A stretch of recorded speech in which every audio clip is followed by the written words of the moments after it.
There you go. Oscar's the one. Oscar's the one who talks? Yes. Last week. Yes, I talked.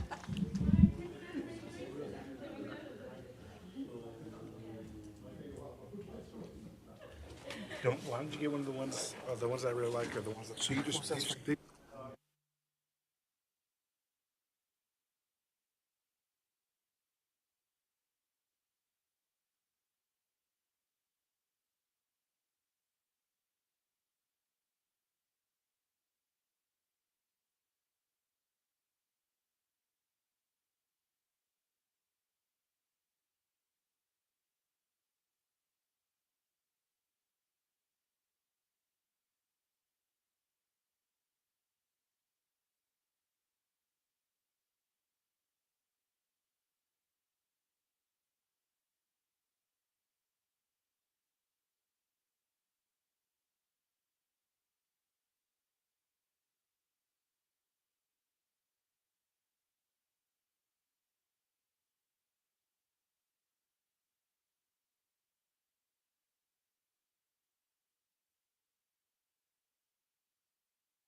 Good afternoon, everyone, and welcome to the Harlingen City Commission meeting, Commission Workshop number 2. The time is now 5:30 p.m. We'll call this meeting to order. It has been duly posted as required by state law. We have a quorum of the commission as everyone is present at this time. I'll ask for everyone to please rise as Commissioner Michael Mesmer leads us in our invocation.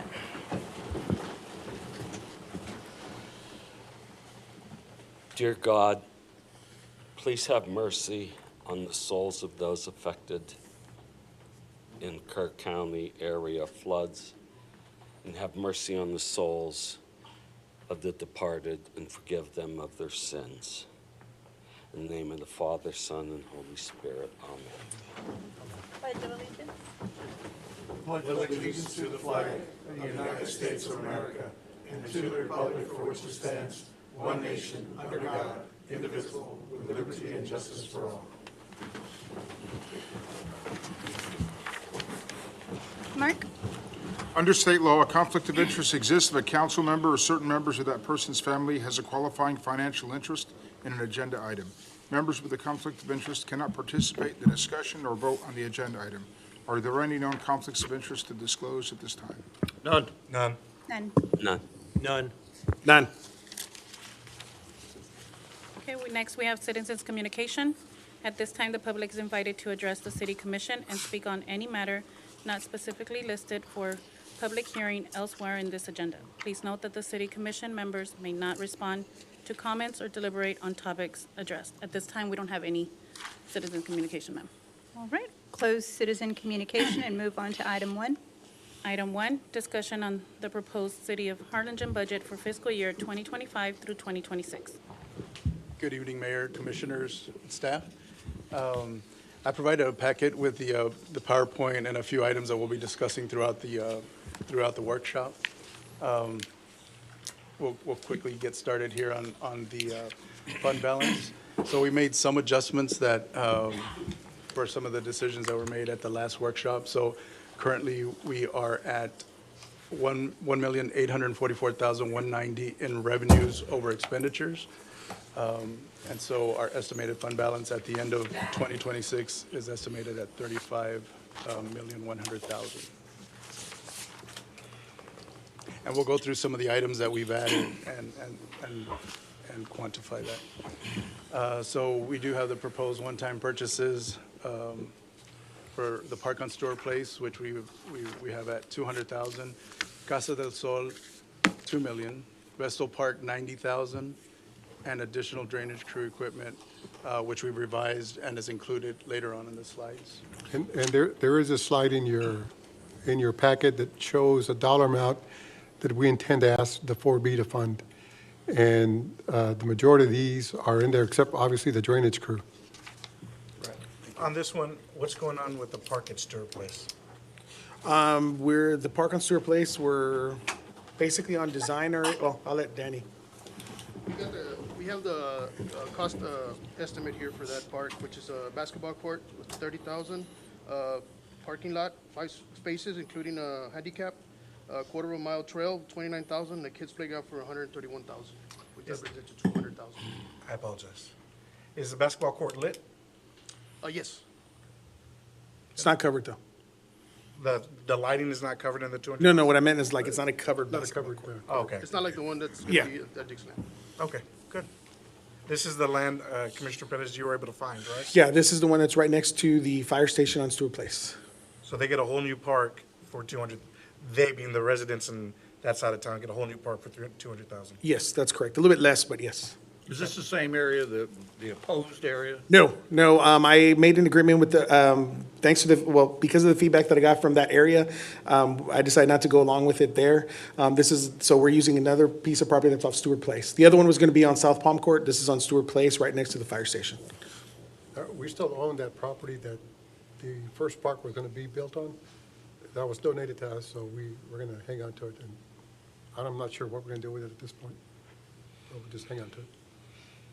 Good, thank you.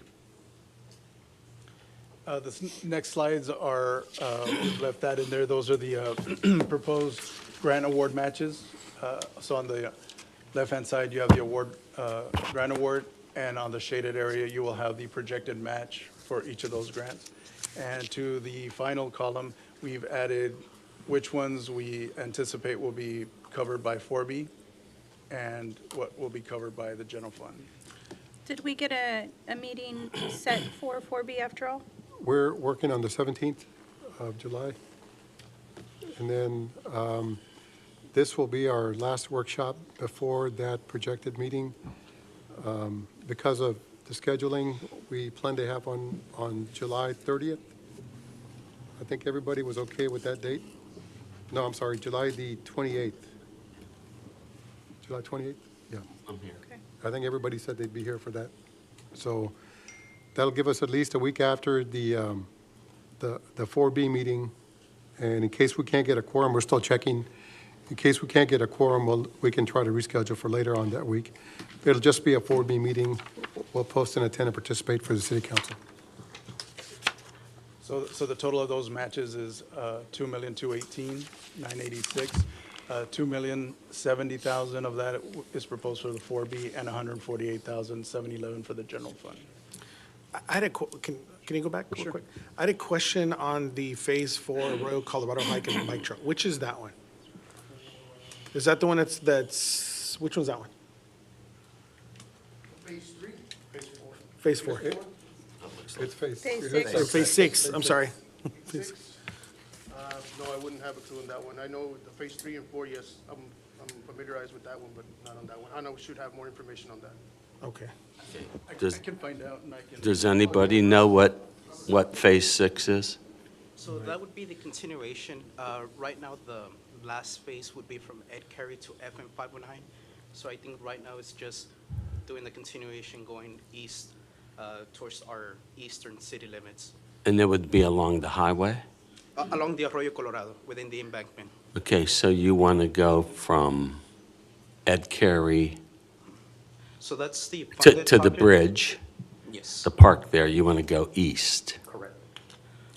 So Okay. right now, we have Phase 3 under RFQ. We're still selecting the firm that's going to be doing the design for that component. Okay. And that's from the Kelby Park to Ed Carey, that little bridge component. And It's about a mile. I will die on the sword to prevent you from doing that.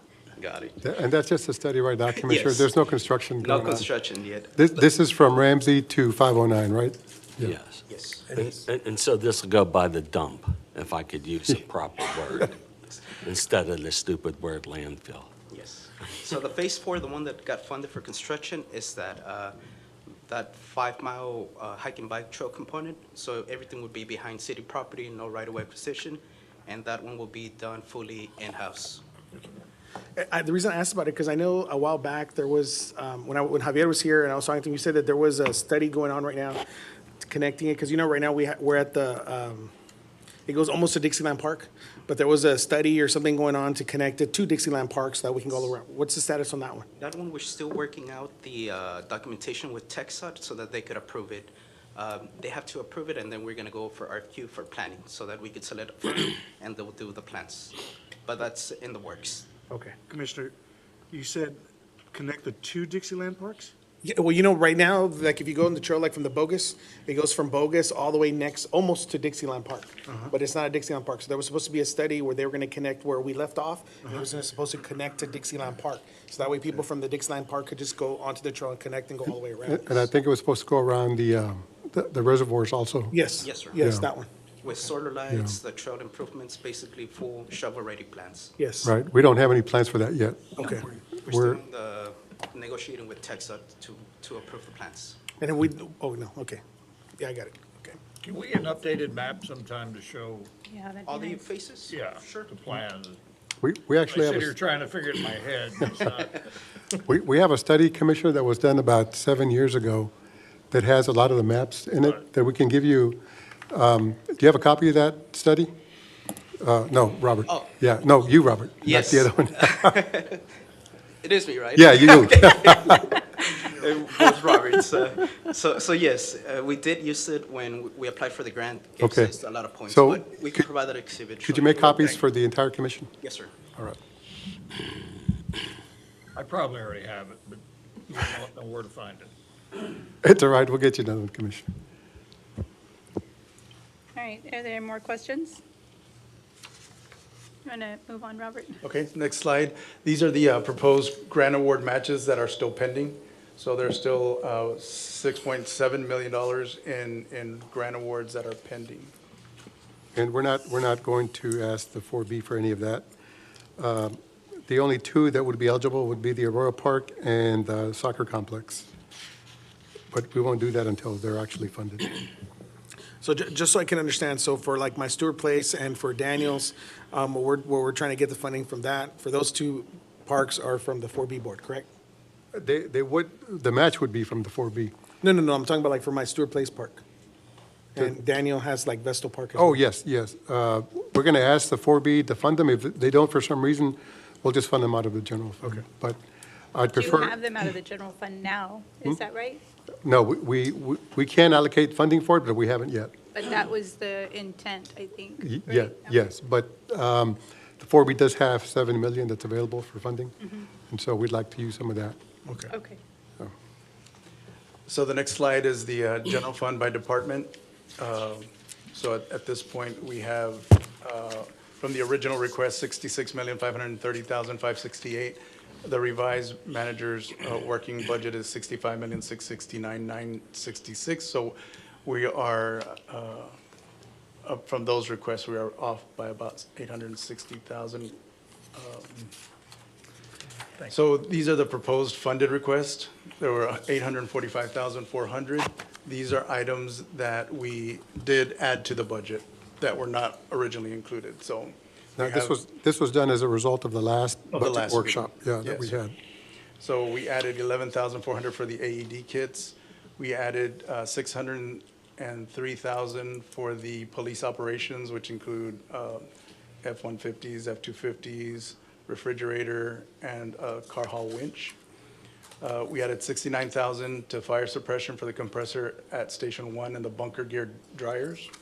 For engineering, we added 150,000 for the professional services on various projects. and we added the 2 school zone flashers for 12,000. So that totals the 845,400. The next slide is the proposed funded by 4B. So these are the projects that we anticipate going to the 4B and asking for funding. For parks, there are 301,220 of items, which include like the Victor Park at 92,000, the sports complex, shade structures, 52,000, the Wilson Sports Complex and Pendleton Victor Park cameras, 52,220. Install monument park signage at McKelvey Park, Windsor, and Gutierrez Park for 18,000. 11 solar light kit poles for playground systems, 50,000. Windscreens for the tennis courts at Victor Park at 6,000. Replace nets at tennis court at Victor Park, 15,000. Repair court surfaces at Victor Park for 15,000, and fence repair at Victor Park, ADA access, 1,000. On this one, regarding the park cameras for Wilson Sports Complex, Pendleton Park, and Victor Park, I know, Chief, if you're here, I know we had had some issue and damages there at Lansing Hill by the playground. Danny, did we already put cameras in for that one? There's cameras at the pool, but not towards the playground. Okay. I want to make sure we have the cameras there where we've already had issues. No, Pendleton? Splash pad area, I know we always. Yeah. We have cameras there towards the playground. And then going to the camera system, Set Hill, I imagine as we build more parks and we improve our parks, we're going to want to add more cameras to our system.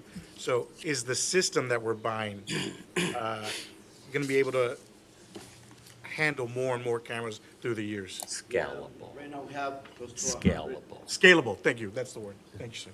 Yeah, right now we have over almost 100 smart cameras throughout the city, and the plan is to keep adding.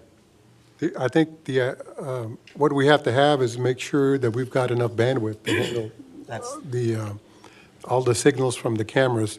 We have plenty of storage and we can keep them, and then we can use the cloud storage as well, but I think the bandwidth is what you, Yeah, as long as we can get internet to the Said area, who? we can get a camera. Mike? Question, the 4B, how much unencumbered money do they currently have? 7 million, It's about 7 million. 7. Yeah, on the cameras, as long as we have internet, we can get a video recorded. And we have close to 100 smart cameras already in place, different buildings. So we have plans to add more to the Wilson. Which park is the one that had to vandalize less? We have Harlingen Field, trying to put some at Harlingen Yes. Field as well, and Wilson Complex, That one, and yeah. Pendleton Park as well. And are these cameras high definition? Are they, because it seems like with AI and everything that's happening now, that these older cameras that maybe we already had are not going to be able to work in connection with these newer cameras? I think, is that kind of what you're getting Both. at as well? Yeah, because like, some systems, and I know this is a terrible example, right? But if you go to, let's say, Sam's and you buy a system, there are camera systems that can only handle up to 4 cameras or up to 18 cameras or 16. I want to make sure that whatever system we get can handle all the cameras we're going to scale up to. Yeah, these cameras that we're using have their own DVR included on it, and then also allows to send the video to the cloud if necessary. So they're very smart cameras. Who has access to the footage? MIS, and few of the directors, wherever we have cameras, we can view options.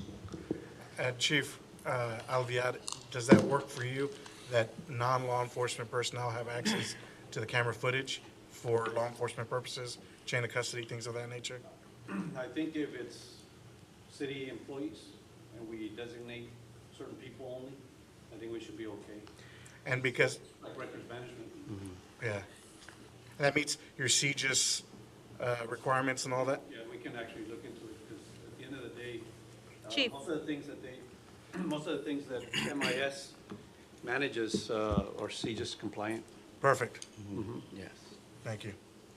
Is that it? So I just want to be clear in that, because we've gone through the expense of cameras, and I know that they can be very expensive. moving forward, I just don't want to be in a position later down the road where we say, the equipment that we purchased yesterday is no longer going to work with this new equipment. And so because of that reason, we are not going to move forward and grow and have the latest technology, because now we are married to this platform that we have because we have all these cameras. So the time to upgrade and the time to provide that information is now, so that way we have the right information. And so I still haven't gotten a clear picture, and if I didn't hear it, I apologize, but I just want to make sure that that's not the case. That's not the case. These cameras are state-of-the-art. They're being used throughout, I think Cameron County uses them for the sheriff's department, so they're very industrial. They're not just the basic cameras that you see. And you can go, if we want to add 20 cameras, 50 cameras, 100 cameras, that's fine, or is there a limit? There's no limit. Okay. The limit will be the amount of funding. The money. available. These cameras go as expensive as $10,000 for a camera to $4,000 per camera. It's because I'll tell you, what's the most frustrating thing, I think, is when reviewing Discovery, right? And like you're looking at, and why do you even have this camera if you can't see what's going on, right? Yeah, And so, we want to be able, if we're going to have these cameras, I want Chief to be able to have his guys look at them and say, I know exactly who that is. And Yes. that's Yeah, it has the- facial recognition. Okay. And even it can tell us how many cars, what colors, what models pass through the street. Today, we met with one of the detectives because they're doing an investigation, and they wanted to look at the cameras, here in the cameras. So we work with the PD every now and then on cases. Okay. I'd really like to see how we can have and move towards in the future, if it's a possibility. And I know that personnel and capacity is always an issue, but I really think that those should be monitored by the police department instead of within the city. Yeah, we can give them full access if need to, yes. Yeah. And then going back to it, Chief, could you help MIS, can you pull a report the last, let's say, 3 years in which we've had crimes at the parks, and any of those parks that are not included on this list, we add them to this list for the cameras? 1. 2, I know with Dixieland, we're putting a lot of money into it with, I think we're going to be doing the thing where we do the murals on the bathrooms. I want to make sure that we add cameras to those bathrooms as they start coming online. Yes, sir.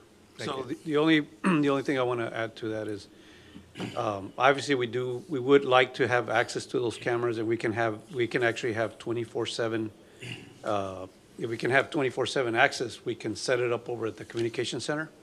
And I envision probably having a large screen TV with, I don't know how many cameras we have. Even if they rotate within 3 different screens, I think once we see the dispatchers keeping track of them and there's mobility at one particular park or so, I said we can send units ahead of time. But that's what I envision, Yeah, maybe. yeah. These cameras will send you an alert if there's a movement. We can have it send emails, and getting so alerts they're all the very time. smart. Yeah. I just want us to maximize their potential, and I think that if the PD has access to them, then you have, you're not wasting resources also, right? To say, hey, okay, well, there's something going on in the park, you can immediately look at those cameras in that area instead of the city's open, certain departments from 8 to 5 or what have you, and you don't have access to those immediately. So whatever y'all need to work out, so that way we're just adopting best practices moving forward. Yes, sir.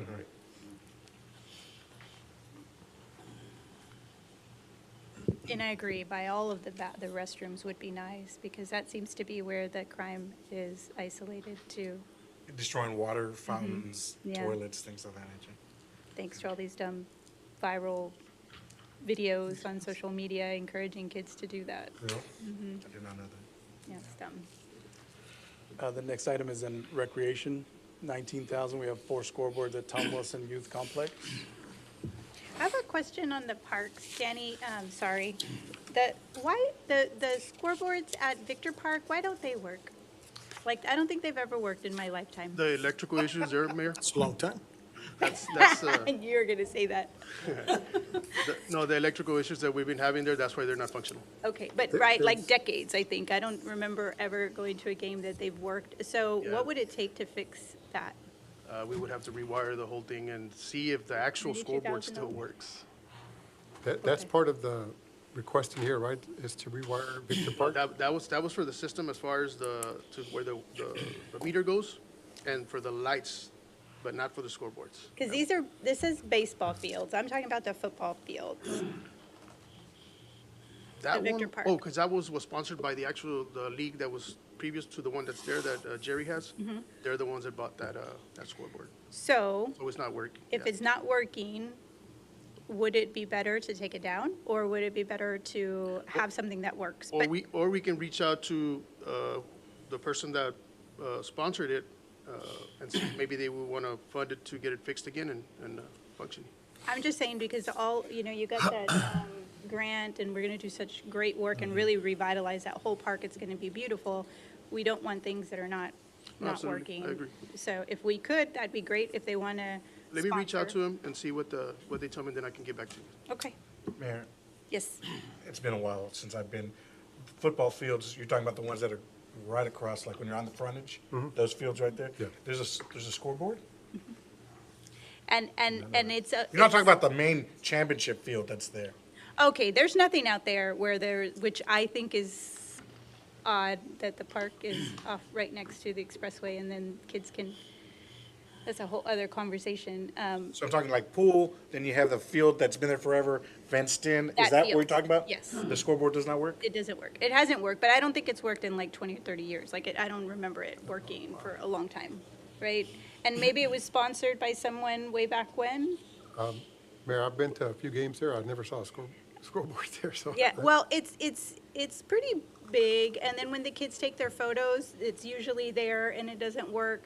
And then it's kind of, since there's so many games going on, even if you were to use it, then there'd be other games that are not going to have the scoreboard. So I just don't understand why it's. Yeah, I think it's been out of service since like maybe 2006, Okay. yeah, more or less. But at that field, the championship field, they have like 4 games going on at one time. Why not just get rid of the board? Because the board, like you That's said, what it- just get rid of it completely. I just want it to look nice there, and so if it is gonna be there, then there has to be a purpose for it, and we need to understand, is it only used during like the last championship game or something? Maybe that, because the idea, I think the commission, has been the call to have tournaments in all different types of sports. So it's nice to have it, but it needs to be there with purpose, not just kind of an eyesore, and it's gonna look really nice, and I'd hate for that to just be there. It's kind of like, those, you have a sign and it starts peeling and little things happen, and then all of a sudden, you don't even know that it's a sign, it just looks like a structure that's kind of there. And so I think that if we can either make use of it, or I would agree that taking it down would be best.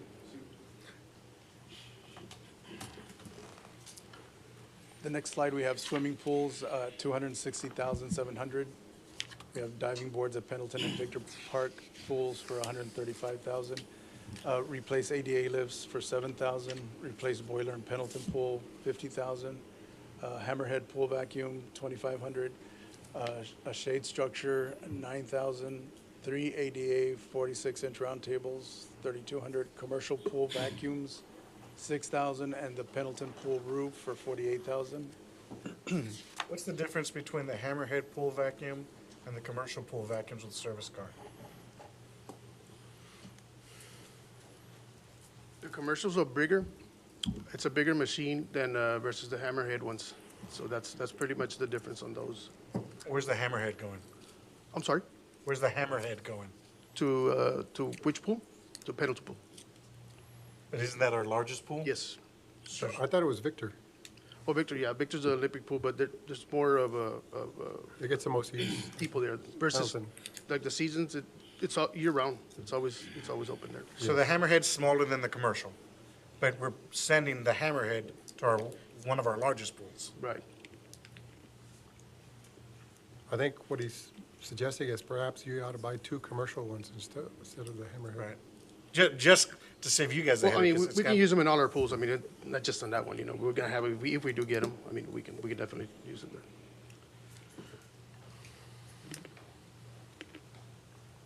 So you want to keep the Hammerhead pool and the commercial pool vacuum, or you want 2 commercial pool vacuums? The commercial pool vacuums. and let's just do that. Okay. And get rid of the hammerhead? And these are something you can put in the back of a pickup truck and haul around to different places. It's not a permanent fixture somewhere. Yeah, it's no brainer. Yeah, and given all of the issues in the past, I think it's a good idea. Yeah, because if we're doing the hammerhead at Lansing Hill, which is the smallest pool, It doesn't that make makes sense. sense. Right, oh, Right, the but, boys and girls. Use it at our biggest pool, right? In my mind. Yeah, agree. Okay, since our last meeting, we added the historic preservation, $1 million for the Casa del Sol. And then our last item here are the grant award matches, which are listed on the previous slide. So that's $2,070,275, and those are for the grant awards. For the, $2 million there. for the, just a reminder, because y'all did say you were going to add,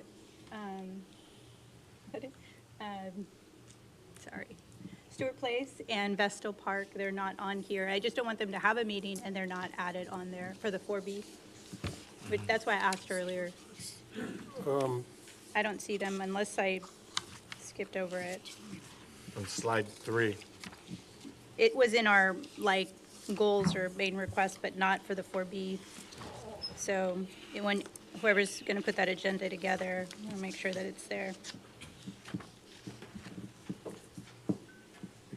Okay, I can add those. Before we move on, this Casa del Sol, is this from the hot tax that you're going to use as historical preservation, 1 million? That's from the 4B, From the Commissioner. 4B. So you're going to have 1 million from the hot tax and another 1 million from the 4B. Yes, sir. The cost to repair at Casa del Sol was 3 million. Is it going to stay at 3 million? The reason I'm asking is because obviously I'm against it. I'd rather see that money go to drainage. That's why I ask. Well, the hot tax and the 4B really don't go to drainage. They were No, intended. I know it doesn't. Yeah, But instead of spending $1 million from the EDC 4B and maybe another 1 million from the general fund, those two could be leveraged for drainage. So we could get an extra 1 million or maybe double it and get 4 million toward drainage.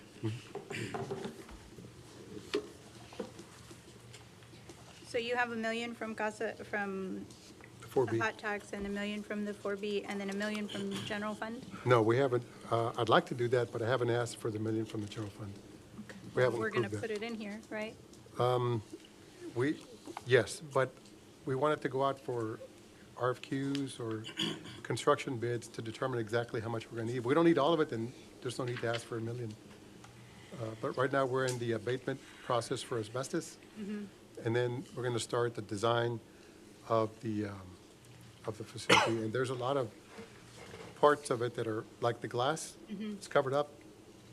And depending on how old it is, it may not be compliant with today's building codes. And so we may have to remove it, and we need to know all those answers before we actually go out for bids. So we'll have a better idea of where we're going to be financially once we go out for bids and get cost estimates back. Well, I just think because we're putting, whether for or against or what have you, it's already been decided, and they're undergoing the work right now. Yes. I've seen, as we go by the community center, and so without the funding, then you wouldn't be able to complete the project, and then it would be money, in my view, wasted, right? Because we can't complete it. So at this point, whatever it comes back at, I think that we need to fund it to complete the project, wouldn't you say? Yes, matter of fact, if you want, I can increase the ask from the 4B to 2. I just, if they have $7 million and to Frank's point of not utilizing fund from the general fund, it doesn't hurt to present it to them and say that I can this do is that. a quality of life project as well.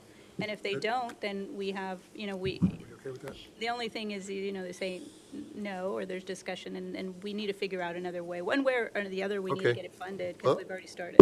I can do that and ask for the, And then it is a very cool architectural Oh, it is. design building. it is. And was it Wednesday or was it last Monday, we talked about the Historical Commission? Mm-hmm. Man, that building must be saved. There aren't many like it. Well, we've already. If any. We already started, right? Yeah. So what are we gonna do? Just have And that, it sit there?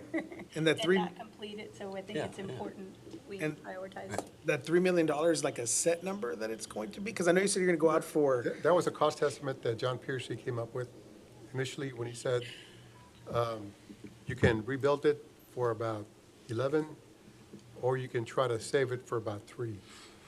And so, Well, I go back to my question from the last time this came up, and what's the planned usage of it? Because the last time we talked about it, all we were gonna do was what we needed for quinceañeras, to which I say, that's an awful lot of freaking money for quinceañeras. I mean, it's just like, I agree with you. I think, there's some concerns that I think, and I agree with Frank, that our main priority is drainage. So all the money that we have, any disposable funds that we have should be focused in that area.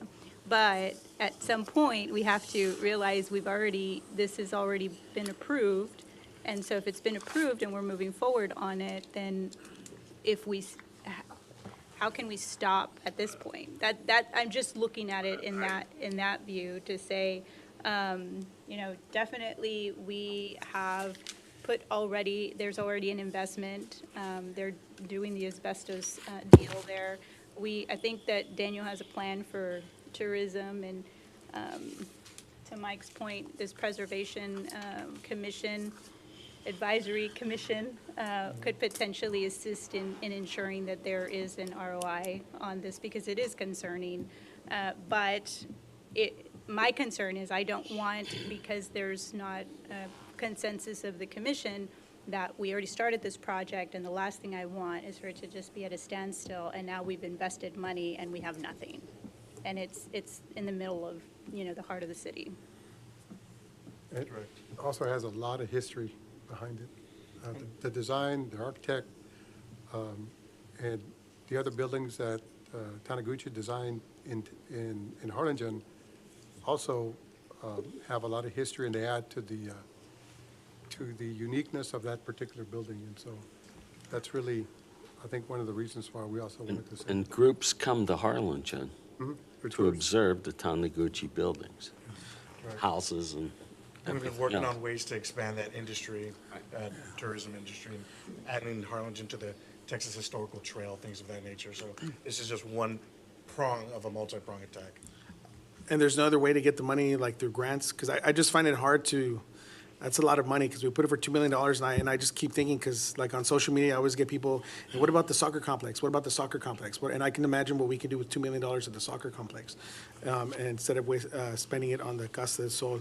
But you're right, we did put some money on it, but I just want to make sure that we can get it, because I know John Piercy said $3 million, but is it cheaper? Can we get it cheaper somehow? Because, I'm sorry, I don't mean to cut you off. No, I apologize. To answer your question, that's why staff and I went to historic preservation. Gabe went with us as well, to find out and maximize as many funding opportunities as possible, right? And the one funding opportunity we're looking at, which has the greatest bang or return, are state and federal tax credits. I forget which is which, right? But one is 20, I want to say this feds is 20% and the state is 25% or 45%. And if you redesign or you rehabilitate the building to the standards of the Department of the Interior's, they have a standard, I think it's like 36 CFE 60A or something like that. To those standards, then you can get a dollar for dollar return up to the 45%. And that what you do with that tax credit is then you sell it, and you get about 95 cents to the dollar. That's what they're telling us there.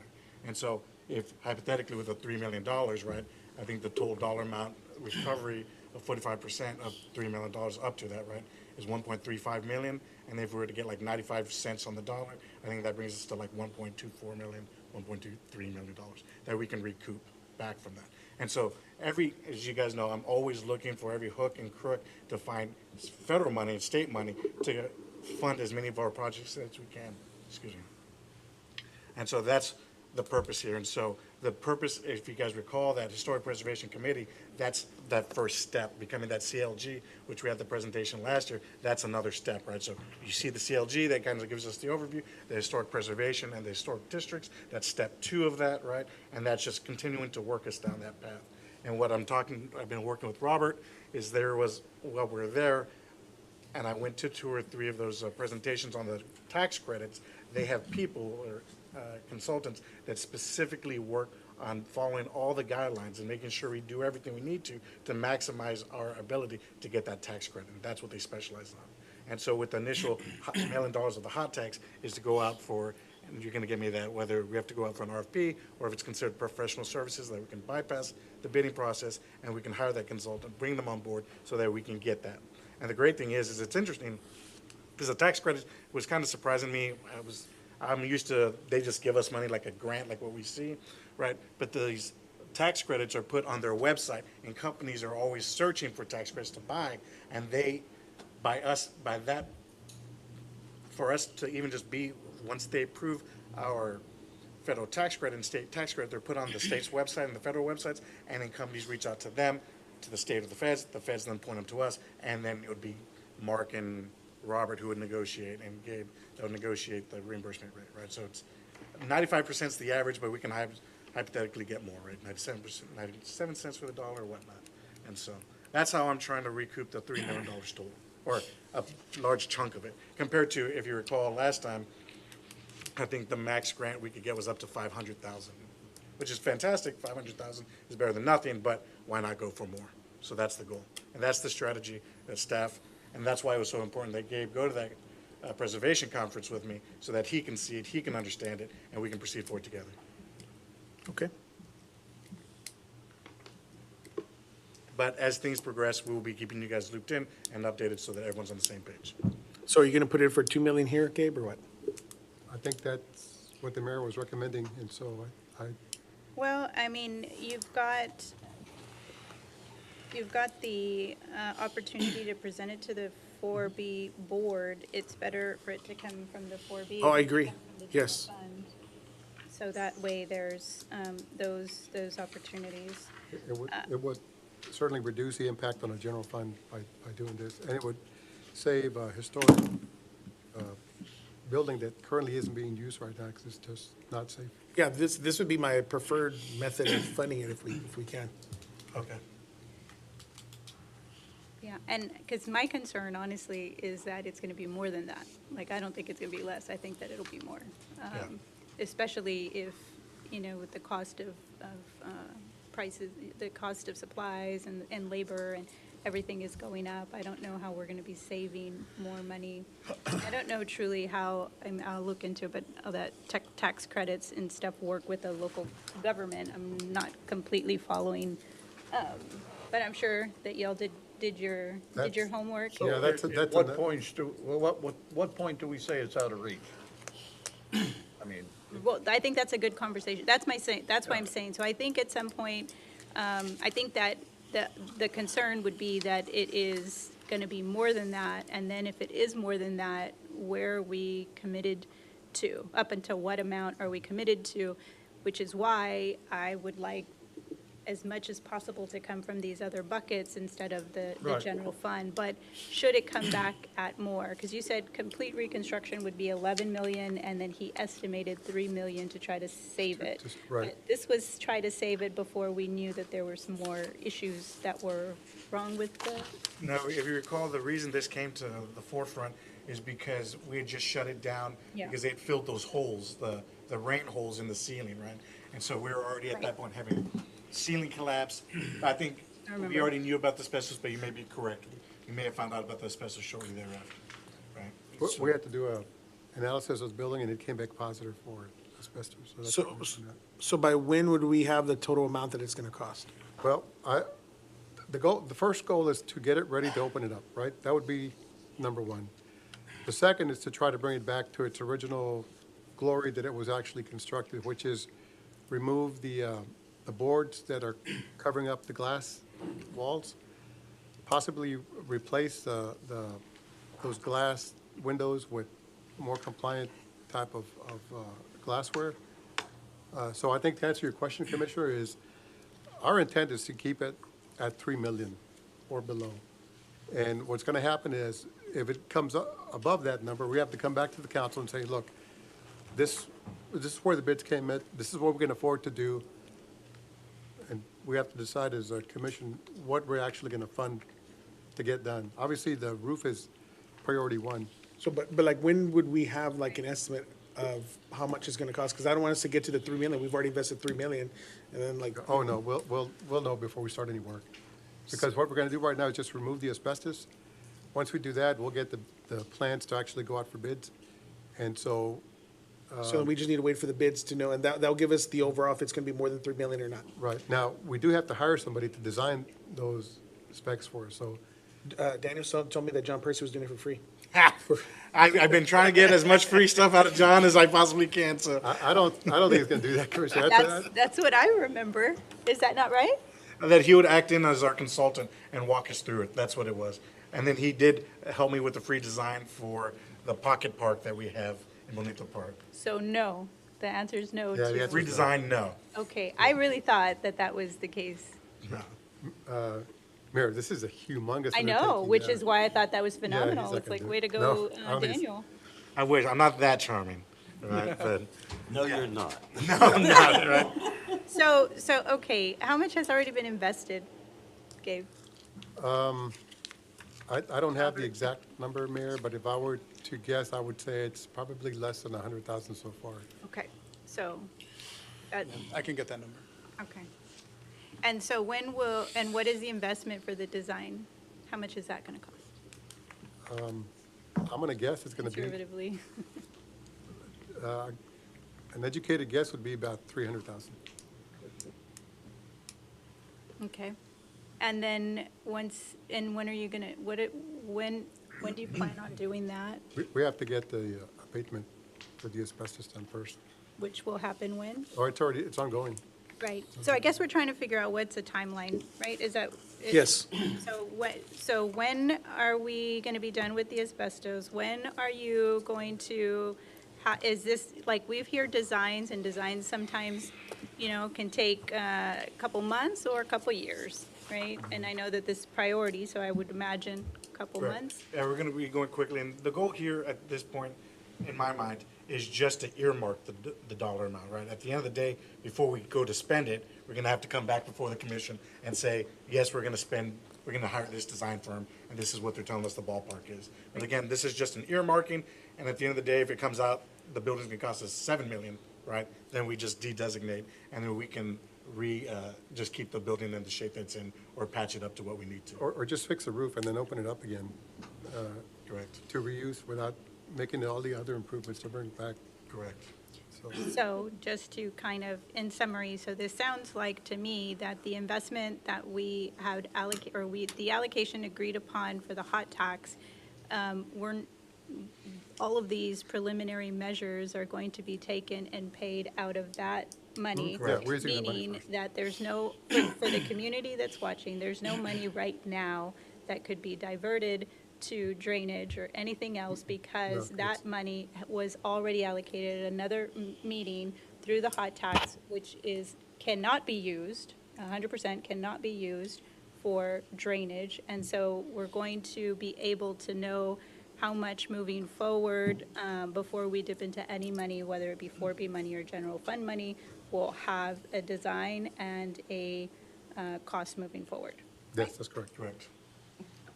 And so before we even go out for the design, for whoever's gonna design this, I wanna bring on board this consultant so that we make sure that whoever we bring in for design already has experience for that, the federal and state tax credits, so that we make sure we proceed forward accordingly, right? The goal is, we wanna claw back as many dollars as we can. I think those are going to be two separate, the tax credit project's going to be one, and then design's going to be another. Agreed, but I wanna make sure we do the tax credit consultant first.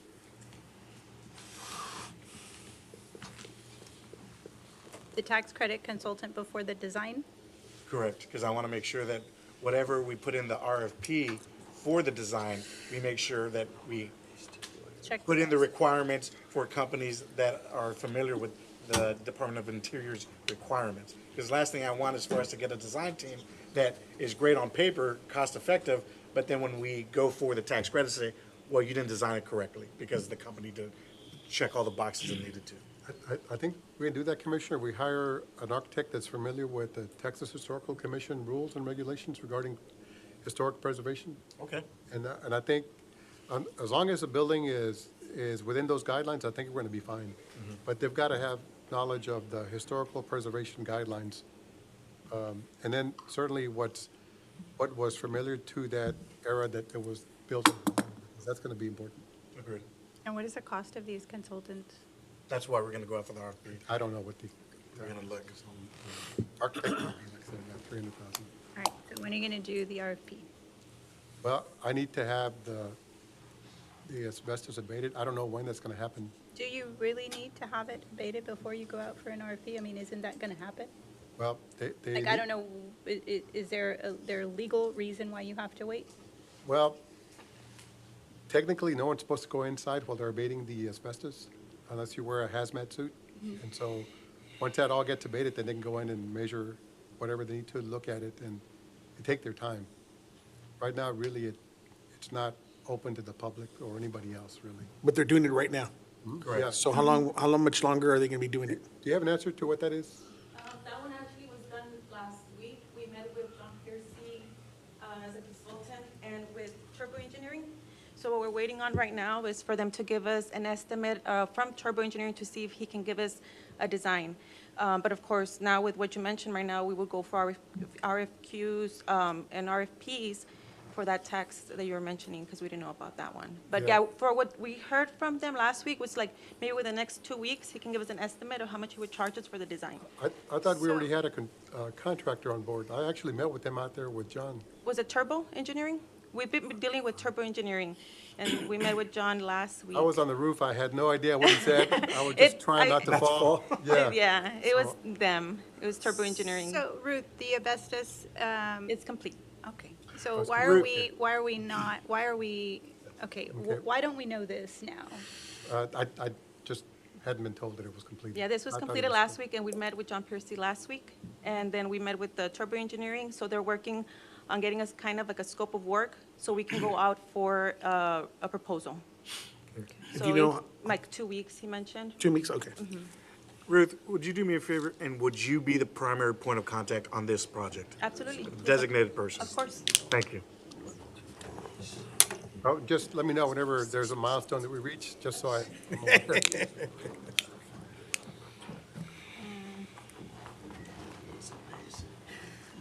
Okay, so now we know that we are halfway there, right? Okay, so it's complete, and so from what I understand, we're doing this process, not that process. Is that correct? Correct. Okay. Well, that's what we're gonna look at, right? I just wanna make sure, to me, obviously, that tax rebate, getting that money back is the top priority, because that will help recoup a lot of that money back.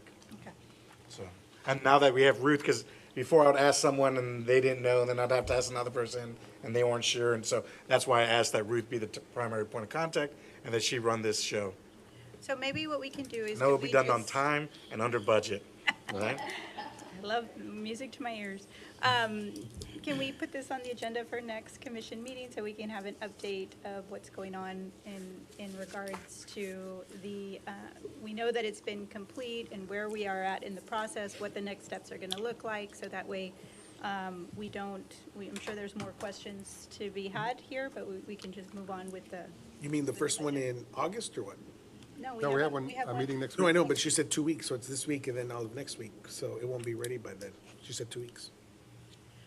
But you already are, but you are moving forward right now, and you said you were waiting on having a conversation whether you were going to move forward with this, what's it called, the engineering firm? It's going to be with Turbo Engineering, so they told us they can get us more or less a scope of work within 2 weeks. Right. So we wouldn't have that for the next So- week. So within 2 weeks means that potentially within 2 weeks, so you might have an update at the next commission meeting, and if you don't, then we don't. And to that point, let's have an update, and, Robert, can you get us that RFP or find out to get that consultant brought online, please? So, Just one so way or we another, update, Yes. please. Yes, yeah. Thank you. All right.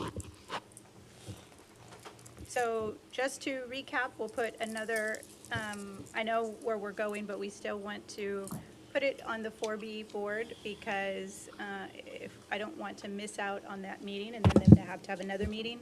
And as Daniel mentioned, these monies are earmarked and we'd come back to revisit them anyhow. Correct. So I'm adding an additional million to the historic preservation, the 200,000 for the Stewart Place Park, the 90,000 for the Vestal Park, and we're changing the hammer head pool from 2,500 to 6,000, the commercial, The vacuums, the vacuum. Yes. yeah, to 2 commercials. Yeah. Yep. So, Perfect. so that brings a total from 3,651,000 to 4,944,695. So I'll add that on there. How much was that amount again? 4 million what? 4,944,695. They don't have any projects identified from the last meeting that they had, right? The 4B? Well, they have one that got put on hold. It was the adaptive ball field. That was about $1 million. The adaptive ball field? Oh, that's right. Yeah, that was, That was 1.2, or what was that? yeah, about 1 point some million. I already sent you, Mark and Gabe, the Texas Historic Commission's page on historic preservation tax credits. Mark said he'd give me the summary of it, right, Mark? Sure. All right, okay. And then just, I don't know, Danny, you don't need anything, you guys are doing all that work over at the community center, that pickleball courts. Do you have it in the budget for that fencing that is around? Yes. You have all, Yes, so you don't need anything? Not for that, there was already money allocated for that. Okay. And the room? We're taking care of that as well. Thank you. This is the time, you don't need anything for that? Are you sure? There's other things that I need. Okay. I think we need to replace the fence to that, what is it? It's that Yeah, Bowie that's- Park? Yes, yeah, And- it's attached. And is that money put in for this? Because it's all attached to the same, I'm going to call it the grounds, right? Because you have Casa del Sol, the community center, pickleball, that building, and then we have Bowie Park right behind it. Is there a possible way to, instead of using chain link fence, that we can use something else, like maybe wrought iron to make it look a little? Yes, we can. That's something that I'm working with Chief to put at a central station as well, so that we can do something like that out there. Yeah, I agree. want to aesthetically pleasing. Yeah, yeah. Cool. All right. Next slide, we'll go on to the items that have not been funded as of yet. So that's 7,861,000. We have MIS 59,271. Police operations 488,000. Police services 120,000. Fire suppression 3,095,000. And that's large because they have 2 engines on there. Let me interrupt you, Gabe. $1 bazillion unfunded. How much money do we have to fund A bazillion. this non-funded? More or less. Well, 1.8. yes, 1.8 million. Okay, so we can afford out of general fund to fund 1.8 million of these requests. Right, and what I would ask the council to do is, if you're going to fund recurring costs, to keep it under $1 million. Keep it under? $1 million, yes. Anything that you add, because those are going to be recurring, and so you don't, yeah. Got it. And these are one-time expenditures, so. So the next is fire prevention at 39,000. Engineering, 638,000. Traffic signals, 289,500. Street maintenance, 468, 466. Street paving and construction, 70,300. Street drainage, 568,800. Parks, Sorry, Yes. Robert. The striping machine attachment, is there something wrong with the one that we currently have? Or we don't have one, or what's happening with that? I think it's old. No, actually, we do have one. It's an attachment. In order, this one, the way that it works is that you attach it to a pickup truck, and it's just easier and faster to do it. Now with our paving crew, we're going to be paving more roads, and it would be faster to do the striping for the roads, but I know there's been some conversation of maybe outsourcing that job, if we're not able to get this. That was what I was thinking. So how much would we be saving if we get the attachment versus outsourcing? I don't have that number with me. Would it be more than $82,000? We're asking for the paving crew to do a lot of work, so I just don't. Yo, if we're gonna get that striper, we gotta restripe the corner of Commerce and Harrison, because it looks like they were drunk when they did it. Because if you see it, have you seen it? Right next to Pueblo Tires? Maybe if they have this. But now that they have a street paving crew, we can like straighten it out and then put a straight line, because Did we do that work on? This is on where? Commerce and? Commerce and Harrison, right there, right in front of Pueblo Tire, right there. No, we didn't do That was before y'all's time, I'm gonna say that, right? That was before you guys even joined us, right? But Yeah, he said we didn't do it, so. But we can fix it. I'll buy you a bucket of paint and a wide yeah, brush. can't put a straight line there, man. It's wild. Is this the one that's put on with heat? This one, yes. And It you is? attach it to, yes, to the. This to one the lasts truck. longer when you, because the other one that we use is just paint, and it kind of comes off pretty quick, or gets dull. This one would actually be more resilient, right? Correct. To the elements, okay. So what is the lifespan of one of these attachments? That's a good question. I'm not sure, but I can get that information for you. Okay. Sure.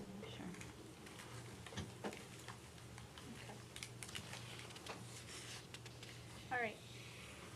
I think if, given the cost, and since we're going to be doing this additional paving work, that we should add this to the funded request. I'm sorry, Commissioner Mayor. To your point, you said something that caught my ear. We're gonna be asking our crew, our street paving crew, to do a lot. Are you worried? I just want to make sure, because I'm the one that gets, and maybe y'all too, but I'm on the receiving end when projects aren't up to par. And I want them to, I don't want it to be because they say, oh, well, we don't have this. I want them Okay. to have everything, so that way we No don't excuse. have, we don't have any excuses. There's no reasons why it can't be, because I don't want to contract things out because I want us to save money, but that doesn't mean that I don't want quality. I want it to be as if we did contract it out to the best and to, so we don't want to compromise the quality of the work. And so if they need this, then I think that we should give it to them if it's a need in order to produce a quality project and not have issues that weren't y'all. But because, it, Agreed. No, I agree with you 100%. We want to give you everything, all the tools to succeed. Robert, could you add that 82,000 to the funded? Yes. Ruth, you don't need a truck to pull it, right? Do you have one? We do. Okay. It's a very good question. I don't want. Because it seems like we're always like, No oh, we're more gonna truck. trucks. Yeah, Yeah, another truck. Another F-150. So I'll add that 82,000. The next item is street maintenance, 468,466. Street paving construction, 70,300. Street drainage, 568,800. Parks, 449,125. Going back, that 2K water truck. Didn't we also have a water trailer request that I saw? Yes, last Monday, you did see that. That there was a trailer, because I saw it when I was reviewing the paperwork you sent me, Robert. Yes, sir. Maybe it's, let me see. It is non-funded. Okay, water truck. Yeah, public buildings, 500-gallon water trailer with, so that's just with 2,700 PSA water pressure, or pressure washer. That's just different, right? It's just a pressure washer that has the water already with the trailer, okay. Yeah, that's still on the list. It's 13,000. Yeah, correct, okay. Parks, 449,125. Library services, 150,000. Code compliance, 43,755. Health services, 50,000. Did we On put the the- library restrooms at the last time? I don't remember. I got a quote. All right. We received 2 of the 3 quotes that we had asked for. One was 36,000, one was 66,000. I have my doubts about the 36,000, just because it's not as detailed as the other one. And part of the project is they're gonna have to break up the concrete to relocate the plumbing. And I'm not sure he's taking into consideration how much work that's gonna be. So you don't want us to get change order after change order? Right, The same. I'm more comfortable with the 66,000, like that the job is gonna be completed like it needs to be. Do they Oscar, have you to looked go at it? out for, They just came in. Yeah, if it's 66,000, yes. But you got bid, you went out for bids? No, she No, just got an estimate. Gilbert got quotes for me. Okay, we probably need to go out for a bid for that. But I wouldn't want to put that on this, because once you get a bid, it's only good for about 30 days, so I'd rather fund that out of this year's budget. We can find some money to do that. Okay. However, you- 2025 budget. Yes, because this, we have to wait till October, and by the time that gets here, that bid's not going to be any good. Okay, that makes sense. But yeah, let's just stay on top of that, because it looks so nice, and want to make sure that you might as well complete the area. And the issue with the changing tables is kind of, it's an issue for parents in the restrooms. One quick question. You should, have you seen them? Yeah, I went in there, the toilet like went up to my boot, the top of my boots. What? The toilet is so low to the ground, Oh, it's like yeah, this yeah, off okay. the ground, and I misunderstood you, I'm sorry. You went in the little boy's He room. went to the toilet. Well, I took my son to, if you guys haven't had the opportunity, and I highly recommend it, the public library has the best, like, what do you guys call it? Events, right? So you guys have like a reading with children, like nighttime reading or whatever. And so I took my son, and that's when I went into the bathroom because he needed to use it. And when I saw it, I was like, I felt like a giant in there. Like Gulliver Travels, I just like stared over this. You thing. are a giant among men. Thank you, sir. Well, there are toddler toilets, so anybody older than 4 cannot use it. Thank God I didn't try. Your contractor with the $66,000 bid, is he on the buy board by any chance? That I don't know. Gilbert did all the find- quotes with. Can you find out? Can you find out? Yes. Yeah, thanks. All right. Sorry, Robert. for Oh, it's okay. interrupting. Going back to that bit, I'm sorry, one last thing. All right, there's gonna be an adult toilet in there and then a child toilet as well, right? I believe the plan is just to have a regular toilet. That's what everybody has at home, so Then how are the little ones going to go to the restroom? Like the way they do how it do at they home. do it at home? They have a little step. We could put a step in I there. think that's dangerous. I think you should have a little toilet and a big toilet. Wait, just put that's where the parent comes in and just children's puts them on area. there. And we could revise the Parent quote to put 2 Puts them on toilets. there. The thing is, that if you do that, you may not have any maneuverability for an ADA compliant bathroom. That's going to be a problem. Well, they're combining the 2 restrooms into one big No, family restroom, so there might be room. Because, all right, well, they can make it work. I don't know. I haven't had babies in a long time, but I think that I've never You seen know. a little kid toilet. Yeah. You have to go. they have a little. Yeah, I've seen it. It's super. I think it's kind of cool, but yeah, if you're an adult, especially if you're a giant, you can't. Yeah.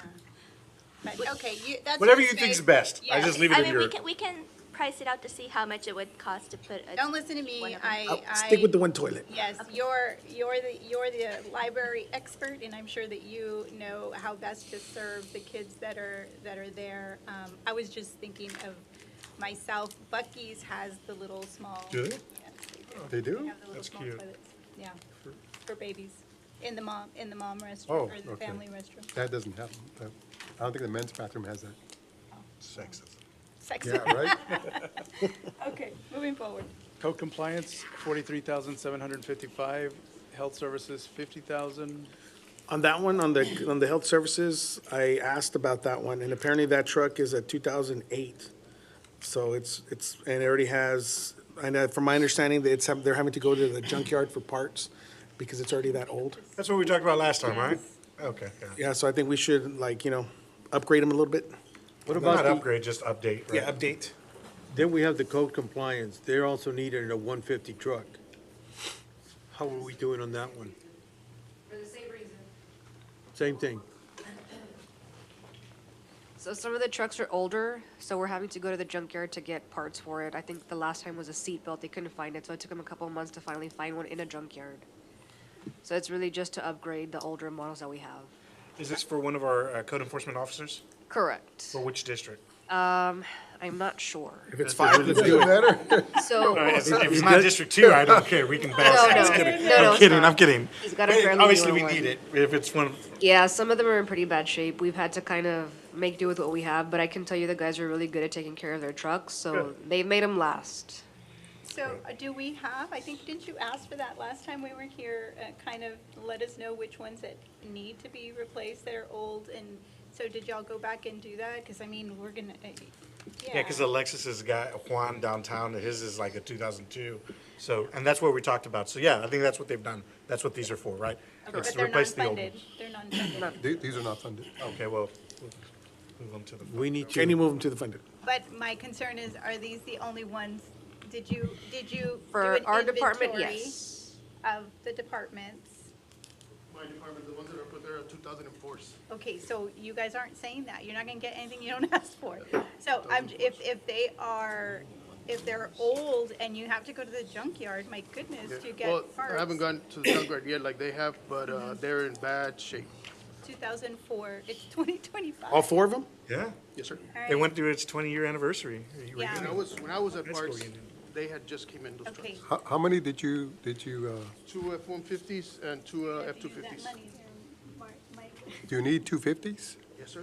Why? We have right now, the one we have that we just got where we pull our mobile restrooms. So we're just having one truck, Oh, pick it up, bring it back. But wait a minute, we just got a new Yes, truck for we got the, that big one, the dually. yeah. Yes. And you need another one? Yes.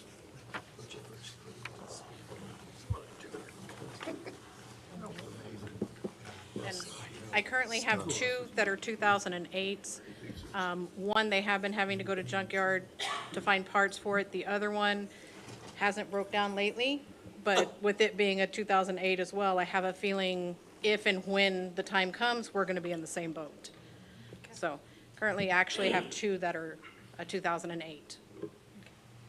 And these are F-150s, correct? Yes, yes, and the health inspectors use those for restaurant inspections and vector control.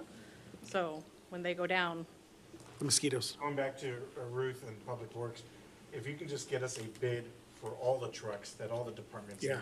to get us a bulk discount, please. Yes.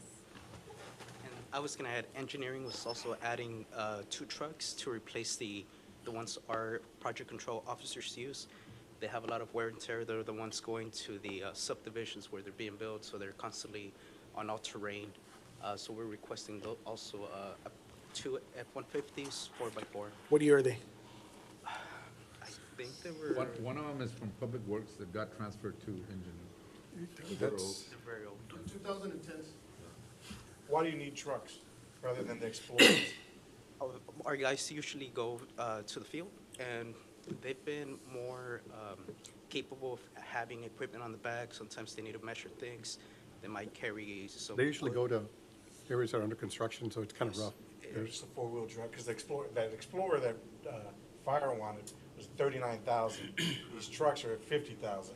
And so I'm Yes. trying to see if we can skim money, Yeah. even if you just get a 4-wheel drive Explorer, or even, do you even need the 4 F-150? Just get Colorados, right? Colorados, you still get the 4-wheel drive, still get a truck, still a Ford. You need an open bed to toss the tools and whatnots in. The Colorado will do the same thing, not the Colorado, but the Ranger. 4 Rangers. I have a Ranger. I love it. There we go. Again, just trying to save the But I money think we it's can. what our guys have been using. That's a for good idea. a long time. I agree with Daniel where, I mean, and I think that y'all need to be able to share with us who needs what and why.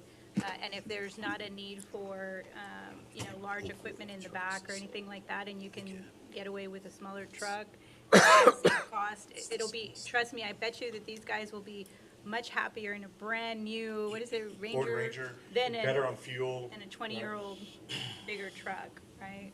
So I just, I can understand how some departments may need a larger truck depending on what they're doing, but we just need to have that information so that way we can save as much as possible. So then engineering would be good with the Ford Rangers? I think those would be adequate. I don't think we're carrying that much things. Compared to parks, for sure, I think we'll be better using those smaller vehicles that are all-terrain, 4x4. It has to be. If not, they're gonna be getting stuck on ditches or basically on the dirt. How about you, Shannon? Are you good with Rangers or you would need the F-150s? We need the F-150s due to the ULBs for the health. Oh, yeah, That's for the sprayers, The yeah. mosquito sprayers are a pretty big Yeah. size, so we need that space in the back. Can you just double check for us? Worst case scenario, you come back and you need the F-150, but if we can go Absolutely. to a Ranger, why not? That'll fit on the Rangers. It'll fit on the Ranger? They don't. Oh, they do not, you're telling me straight out. Okay, then it doesn't fit, thank you. Since we have that screen up and we're talking about trucks, can we talk about fire trucks for a minute, Chief Balderas? If I remember last year, you asked for one at 800,000, and this year we're looking at two that have each gone up 400,000. I mean, I'm assuming that would be typical, and that's with a 3-year wait. So next year, if we didn't get it, we could expect it to be what, probably 1.6? The costs keep going up. They're not gonna go down. So you're saying get them? Now, One for sure. if they are funded, there is options. That's for Pierce. That's a Pierce truck. And that's why the wait is so long, because everybody goes for Pierce. Sure. Yeah. But there's other options. Are these being replaced because it's time, or is it because they were damaged in March? No, they weren't damaged. If you want to keep to the replacement plan, you should have a truck for 10 years, front line, and then 5 years as a reserve. And so these are 2015 and a 2016 that I'm requesting. So last year I requested the 2015, and of course, waiting for the 3 years is going to get us a little farther behind. Are they still operable, working fine? Is it just because of the age that you want to replace them, or? Because of the age, yeah. But currently, I'm glad you brought that up. Currently, we have no reserves right now because of two that are, because of the water damage, they're still being worked on. So Chief, so these are 1.2, how much, if the commission funds it, you have to pay it up front? No. What do you pay? I would recommend that we not pay upfront now, because we have been doing that to save money, because Yeah. we pay upfront, they charge us less. Right. But if it's gonna take us 3 years, I think we would make more money with the interest that we have, rather than make the interest. The rebate that you Right, said? which is why I was gonna say, if we've got a 3-year wait, to Ford's point, we were here last year and we already, I mean, was it 600,000 together collectively? It was 800,000. 800,000? Yeah, so, yeah, that's a big difference, and so if we put, what is it that we have to pay now if we order? Good Is it question, like a I don't know. percentage We've been or- paying it upfront for the savings. But we don't have to, We don't have to, and it's 1.2 without savings. correct. Correct. Mhm. And we don't know how much we would have to put down if it's like, I'm not sure we would have to put anything down, but We I'll just- find out for oh, you. I think well, they would they- just need a PO from us, right? Right. Yeah. well, then there should be no reason why we don't do it if we don't have Yeah. to. What are you thinking? Is that- Well, I think we should still save it, you know what I mean? Well- We take a chunk out of this budget and we earmark it for that. Let's say we break it down to 3 payments of $400,000 each. Let's still take $800,000 out of our general fund, take it out, and then next year we take out another 800,000 and then another 800,000. Commissioner, what I would suggest is that you earmark that out of the fund balance and just leave it there. It doesn't make sense for, because to Chief's point, that it serves a better purpose sitting in the bank, waiting to pay. Correct. Correct, but I just want to make sure that we don't accidentally spend this money on something else. That's all I'm saying is, if we're going to approve it, we just earmark it and we move forward. Oh, I think that's, I mean, yeah, for Okay. sure. without- Kind of like a depreciation fund. And I don't know if we That'd can be- put it in the money, what do they call it, Mike? Money How can we index put money, with a No, higher we're- interest rate? We're making 5% off of, The money that's there. Yeah, it's about 4.9 Money something market. at this Yeah. point. yeah, no, we're making more, I think. Textbook, yeah, there you go. Yeah, textbook. Perfect. All right, if you guys feel comfortable with that. I mean, Gabe has a good point. If we're not going to spend it in this current year, we wouldn't put it in the budget, but we could do an ordinance to commit those funds for the purchase of that. I would feel- From the I- fund balance. Yeah, it makes From the fund sense balance, because yes. we're just kicking it down the road and it's gonna cost more and more and more. And it's gonna continue to be a 3-year wait, right? Let me ask this now. Next year, what are you gonna come and ask us for? Truck-wise? If you get these two, there won't be another one for another, I think, two more years. So by the time we're receiving these two trucks, we'll be saying, hey, we need to put in an order for another one. Wait, are we talking about funding 1 or 2? 2. Okay, just so you know, that's 2.4. Correct, that's why we're having this whole conversation. All right. Caught me by. Where do we stand with it? So we're funding it, but it's not coming out of the budget. Right. But we are setting it. We can set it aside out of the fund balance. Yes. Because we have 15 in funds that we can play with. Right, and so the idea is we're on order, we're making more money than we would be saving. Correct. Based on the time that we have to wait for the trucks to come in. They don't have anything on reserve right now, so it would be irresponsible for us to at least not get one, but if y'all are comfortable with 2, then let's do that. I think that's a good approach. And if we wait, we're gonna be charging another Exactly, $400,000. So exactly. we'll just Right. Bite the bullet, unfortunately. Right. So last year, I think we should have looked at this in terms of not paying it up front, because I think last year we talked about having to pay it up front so that way we could get the savings. I think maybe that's why we kind of passed on it. But let's take care of it. Sounds good. Where do we stand with the engines, the fire trucks that are damaged? They're still working on them. We So have a will they be We have a repairable? local company. Yes, sir. There's one that they're putting a new transmission in there. How much is that? It was about 11,000. Okay, Mhm. that'll work. Thank you. You're going to say something, You know Danny? what? I'm sorry. Can we go back to the proposed unfunded request? start getting out. First page of this one?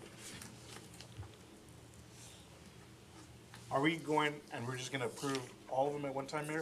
Is that how you'd like to do it? Or did you want to go section by section? I just wanna make sure we're orderly and give clear direction to staff. I think that we have a consensus since moving, unless we don't. Is there anyone on the commission that is not? Talking about the fire trucks? Just where we. Everything so where- far. Oh, everything, yeah, I'm good. Okay, please proceed forward. Thank you. Yes, gentlemen? Yeah, that's fine. Okay. We're good. So I can work on the details of the fire trucks, on committing the funds and fund balance with Gabe, and then we can bring an ordinance to the city commission. You can put it in the ordinance that we adopt for the budget. And just stated that we're going to take that money out of the fund balance and just hold it for I that. think it has to be a specific ordinance committing the. It's part of the budget. We're approving them now. We're just not paying for them now until later. Well, it's not part of the budget that's coming out of 26. No, but we're going to allocate it. We're going to set that funding aside in this year's fund balance. And so you want to commit that now. I mean, I don't see why you couldn't do it at once. Just get together with Mark. If he thinks we should do it separately, then we'll do Yeah, it separately. I'll get with Mark. Yeah. And I'll just ask the commission moving forward as we go through these, if there isn't a consensus, then just kind of speak up at that time, so that way we can take those line by line if we have to. Go ahead. So we're gonna come back and we're gonna identify which ones we're gonna add? We're Oh, good so, we're we're all good good. so far. Yeah. Okay. But moving forward, if there's anything that, you know, that doesn't have a consensus. We were on the health services, 50,000. Public buildings, 1,278,825. What is that fire alarm? At the police department? Yeah, is that like, chief, the replaced fire alarm system at police department?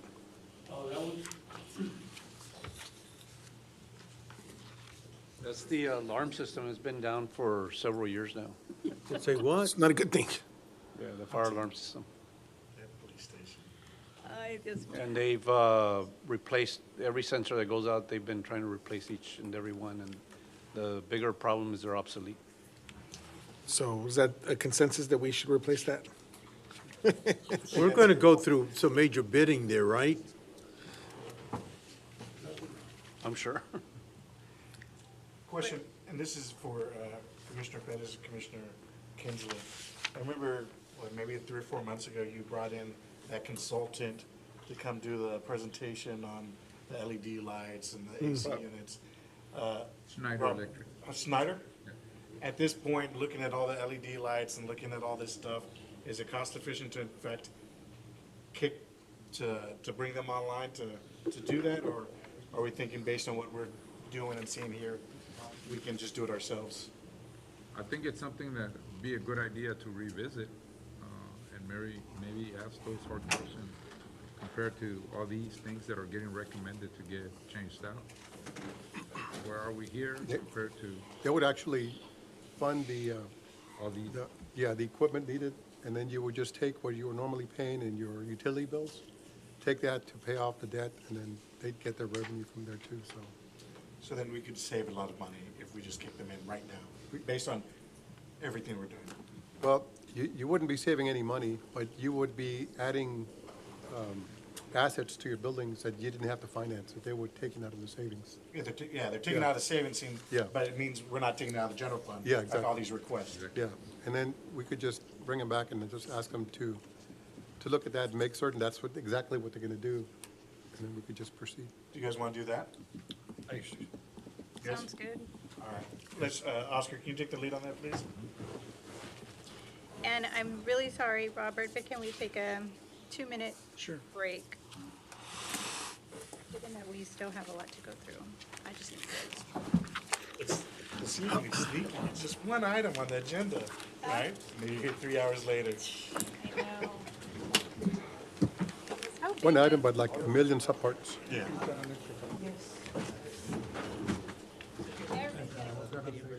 As well.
All right.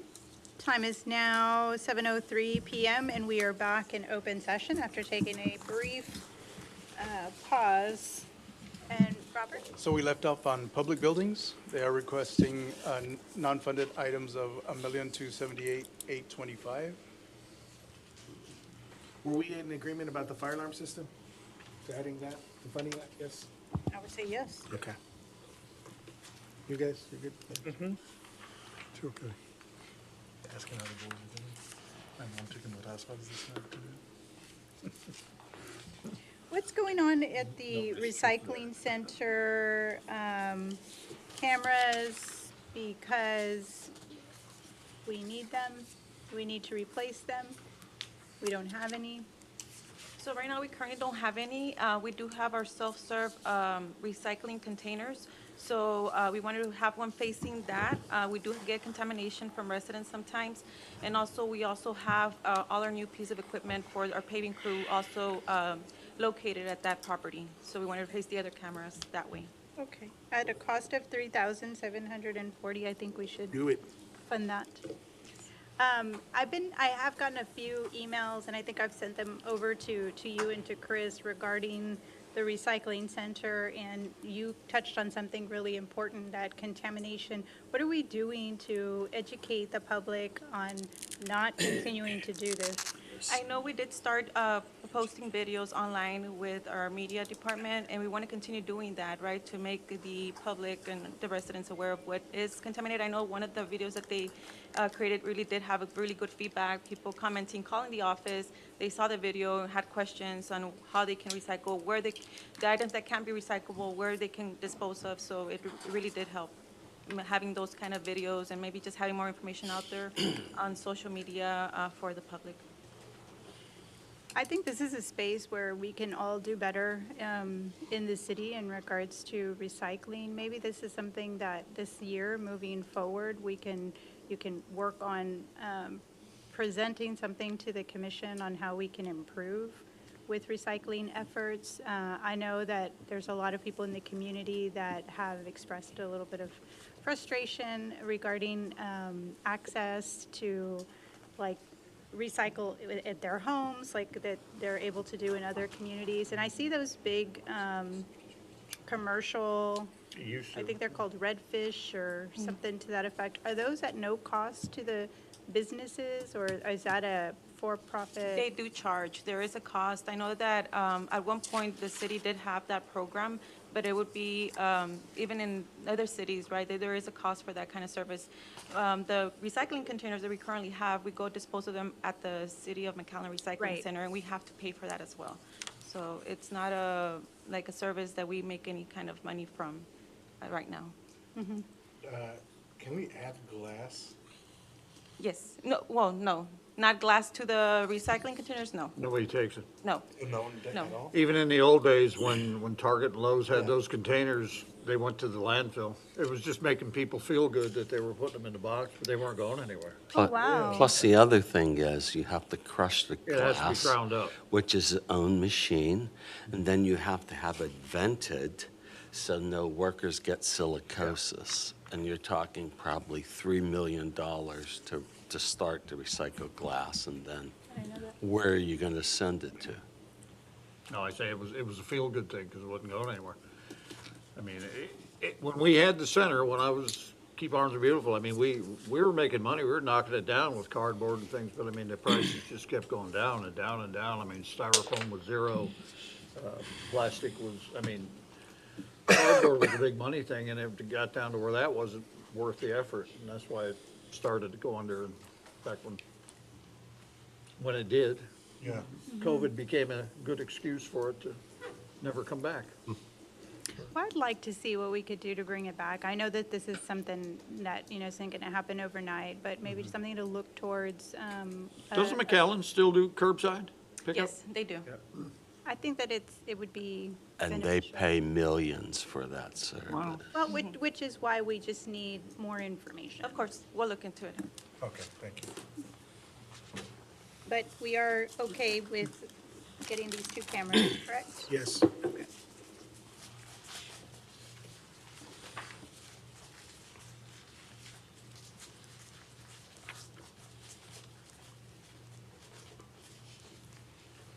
Speaking of the police department, did you guys ever get your fobs working, your key fobs working, chief? Which one specifically? I just remember you guys always had a key fob issue at one point. For the security access, we're good. And we don't have problems with those. And the the gas pumps were good too. Okay. And your digital uploading of your videos from the units to the system, that's up and running as well? That's fine. The problem we were having at one time we met with the DA's office regarding the link that we would mail to them for video access. They couldn't access it. But I think we're still working on that one. I'll double check on that. Yeah, that was with the utility camera system. Thank you.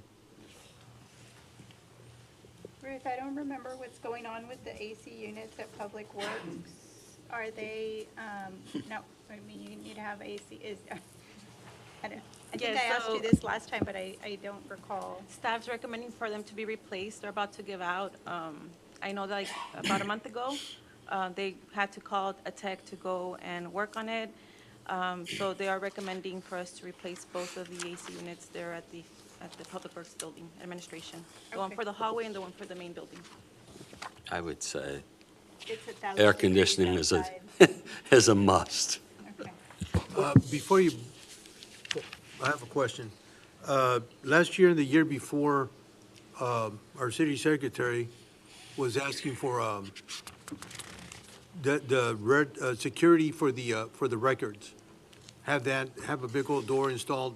I don't see anything like that on this one. No, that was completed this fiscal year. So We did you- close up the entrance that was from the warehouse, and we made another entrance where it closes and it's secured already. That was already completed this fiscal year. By any chance, is that climate control? It's not. It's not. Can you get a price for that for maybe next year? Sure, yeah, we can work on that. Thank you. Ruth, I'm sorry. What's up with the carpentry workshop? I know that there was conversations when we worked on budget, was back in February, March, about having carpenters to start doing carpentry work in-house. So it was something like in our wish list, right? If we were giving the opportunity to have carpenters in-house to do a workshop for them. I Do know we that have- was No, we don't. So we did put carpenters in positions that we would like to do more work in-house when it comes to that kind of work. I told staff about maybe like a year or two ago, Oscar and I just randomly had a conversation. The county, we have a carpentry department, so if you need like a desk or whatever, we can build it in-house. And so they've built stuff for, I think, just about every department at the county. I don't know if Oscar said that's something the city needed, so I think that's where it came from. Because I could see where that would come in play, like especially like with the stage there at Lozano Park. I know some of it has to be carpentry, I'm assuming. We could do Depends on how in-house. it's done, yeah. You're potentially correct. On the AC units, the only reason they caught my eye, the 2-ton, is I just bought one, and it came out like, I got it for like $2,100, and this says $8,100. And it was a 210? And it was a 2-ton. Granted, with like installation, it came out to about 4,000, but it's still about half. More, yeah. Yeah. Yeah, I know we did get quotes for these, and they were on buy board, on the quotes, anything above the 3,000, we make sure that they go on a co-op, but we can look into, maybe something cheaper. Yeah, well, just because it's on buy board doesn't necessarily always mean that it's the best price. And We'll quote are it you around. looking at the most efficient or somewhat efficient, or you Right. don't care about efficiency? No, we do care about efficiency. Okay. Yeah, I would recommend the most efficient. Even- You pay for it up front, but your electric costs drop, and you recoup it. Okay.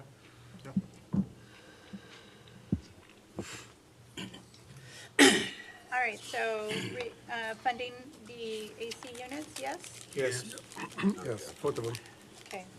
And I like the idea of the carpentry workshop, but if you don't have carpenters, I don't know that you can have the workshop. Unless the commission is funding those What do positions. what do you think, Oscar?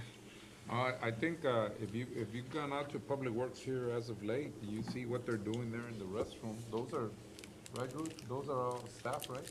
Yeah, so they got part of the team already there. They just need an area to work out of. Yeah, the issue is we're already at $7.8 million. That's the reason why I'm saying, I don't know Right. what's, And that's not a comment on the carpentry workshop, that's just a comment on everything. Right? Gabe doesn't mind. Huh, what? Why don't we do this?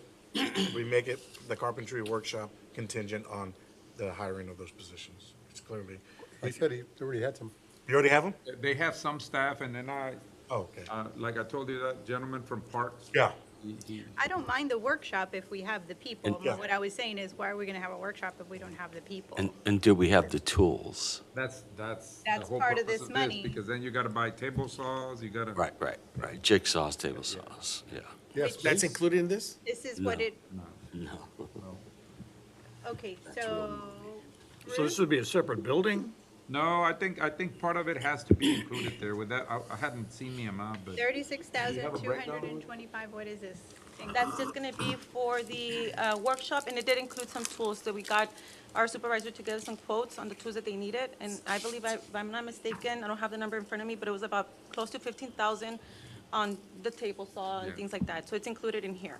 What's not included on there is a salary if we were to get 2 more carpenters on, on board.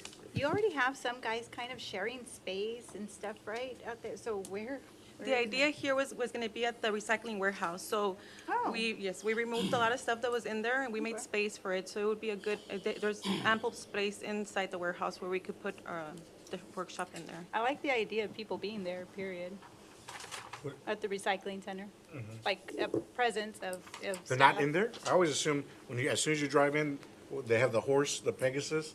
There's not people working in there? Our new paving crew is in there. Okay. And then we have our public buildings supervisor, or superintendent in there, as well as the supervisors. Okay, all right. I think she's talking about the warehouse, adding an addition to the warehouse. To the warehouse. Yes. Yeah, Yes. for the for the workshop. I've always said, well, I think we need to start, not this year, but next year, looking at demoing the Harlingen, the old HPD to expand eventually for you guys. Oh, yeah, no, we're going to talk about that. Not today, but eventually, because that needs to go. Whether you need it for parking, whether you need it for office space, whatever. I think they said they wanted to use it for parking. There would be parking, and then I know Gabe had brought up the idea, I hope we don't, but we needed another, during an emergency situation, that could be a second good sandbag distribution point. Is So, there anybody at all in it? No, It's completely empty. yes, It's that bad of shape. yeah, it is. Part of the roof has collapsed on that building, so, The old police station, yes, sir, on Commerce, yes. the roof collapsed. Parts of it, not all of it. That happened when the county was in there, and they just kind of The juvenile walked. people. Yes, Right, because You we were didn't tell them gonna, you we break were your gonna pay? gift it to them and they didn't. They didn't want it, They yeah. didn't want it. You bought it. All right, okay, so what did y'all decide here? I mean, I think the carpentry workshop would eventually pay for itself. But I'm down for it, but what do you guys think?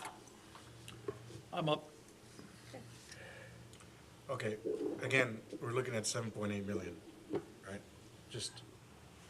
Is that coming from general fund? yes, Or is, yes, general fund. and how much do we have outside of the 200 days? Do you know where we're at? 15 million. So if you look on the summary, we have the 120 days is 20,916,941, and then I have a buffer of 500,000 for encumbrances when we roll over encumbrances. So the fund balance available in excess of the 120 days is 13,683. Right, but what I was asking is where are we at with the things that we have already approved that were non-funded? Like, do we have a tally of that, of what, Since the last meeting, it was 845 that we've added, but and plus today? plus today I have not added I don't that. think it's got a tally going yet. Okay. You know what was Because we're not- cool? Like what we should have had? Because do you remember we went to the veteran, to the Yes. veterans? One of those. Right. Because when we went to the Veterans Commission, when they were adding all these different things that they were funding, they had like kind of like a spreadsheet, right? Got a tally board up there. Yes, and it just kept on going and going and going, so that way they knew in real time, okay, this is how much we have, this is what we. That's cool. Commissioner Lopez, yeah, that idea, that's why I did that spreadsheet, I sent it to you all, because that's what he wanted to do. So I think, can we just add it up real quick? Sure. Yeah, you've got, Well, we're gonna spend more than half of our fund balance. We're gonna get down to a little less than 5 million. From 13.6? Mayor, I think if we can get through this whole deal, he can do that really At the quickly very at the very end. Okay. Yeah, that way okay. we keep going.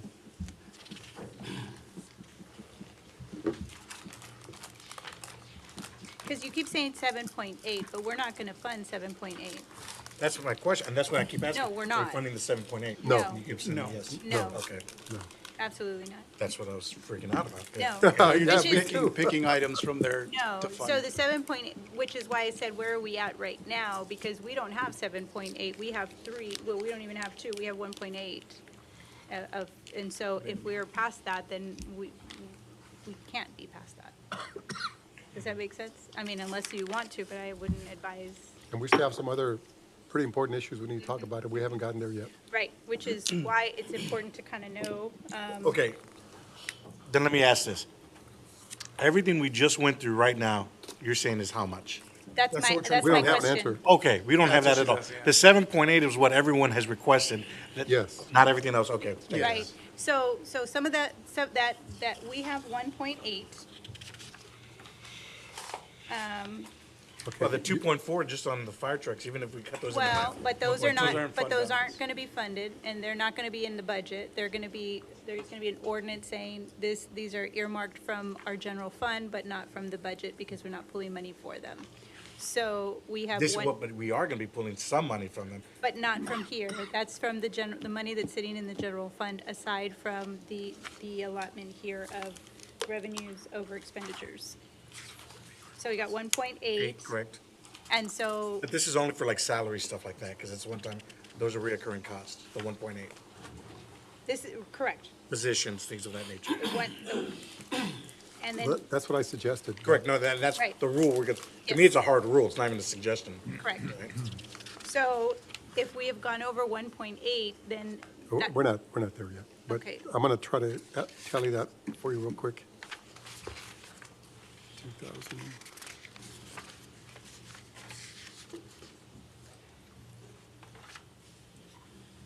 yeah, because the vast majority was not funded. It's just, right. a few things here and there. The only thing I don't have, the cost for a Ranger, a Ford Ranger, I don't know what that number is.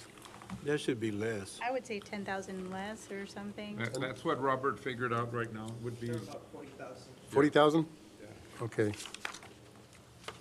But I do think, wherever Robert is, that's a good idea. I mean, it really helped when we went to that commission meeting to see basically how much money was available to go around.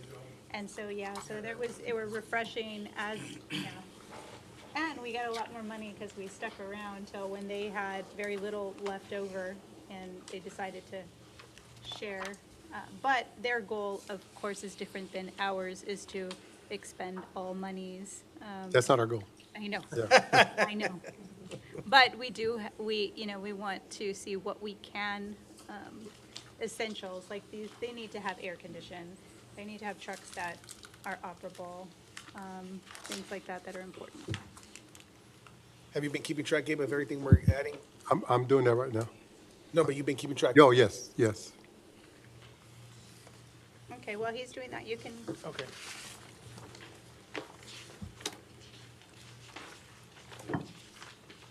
So the last item on here is the municipal golf course, grounds, 53,676. So that's a total non-funded, 7,861,72. The next item is the. Hold up. Sure. On the golf course, I'm in favor of spending that money for this equipment unless, Jeff, you say you can wait up another year. Not on this. We really need this one for this year. Our verticut reels are broken, and this is a new mower, a new greens mower, and we're using our greens mower every single day, so it's pretty worn out, even the one we got last year. So we need that. We're at 428,000 that we've added so far. I would agree with Morales. Thank you. 428,000? Yes, in requests that we've added. We just put whatever, 4 million into a golf course, and it'd be a shame. not to cut it well. What number, which, This is the Those triplex two. mower, is that, Call it 45,000. oh, that one, okay. So we're going to add that one too? And the 9,700. Jeff, what is the difference between these two things here? Between which part? The You've got a 2,400 precision cut triplex triplex, mower, that's a greens mower. okay? And then the next one is a set of verticut reels. And we're verticutting our greens once a week now, and that, it dethatches them. So the blades are actually turned downward, and it goes and it gets the thatch up out of the ground. We have a set right now, but the set is for a set of, not John Deere, they go on Jacobson mowers, but they're bent really bad, and we've tried to bend them back, and they've broken as we bend them back somewhat, the blades. But they're very, very old. So those two pieces would go together. The John Deere, you could mow with it one day, and then you could take it off and replace the reels with verticutting reels the next day. That was my question, if they They work. do, they work together in All right. tandem. Okay. Thank you.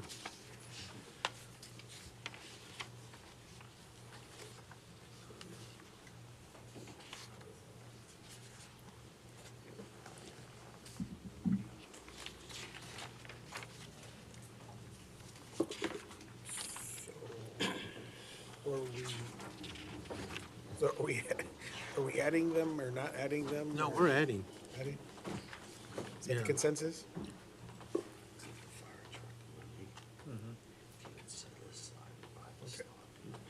I think Mesmar said he wanted to add them too. Huh? I think Mesmar said he was in favor of Or- adding them.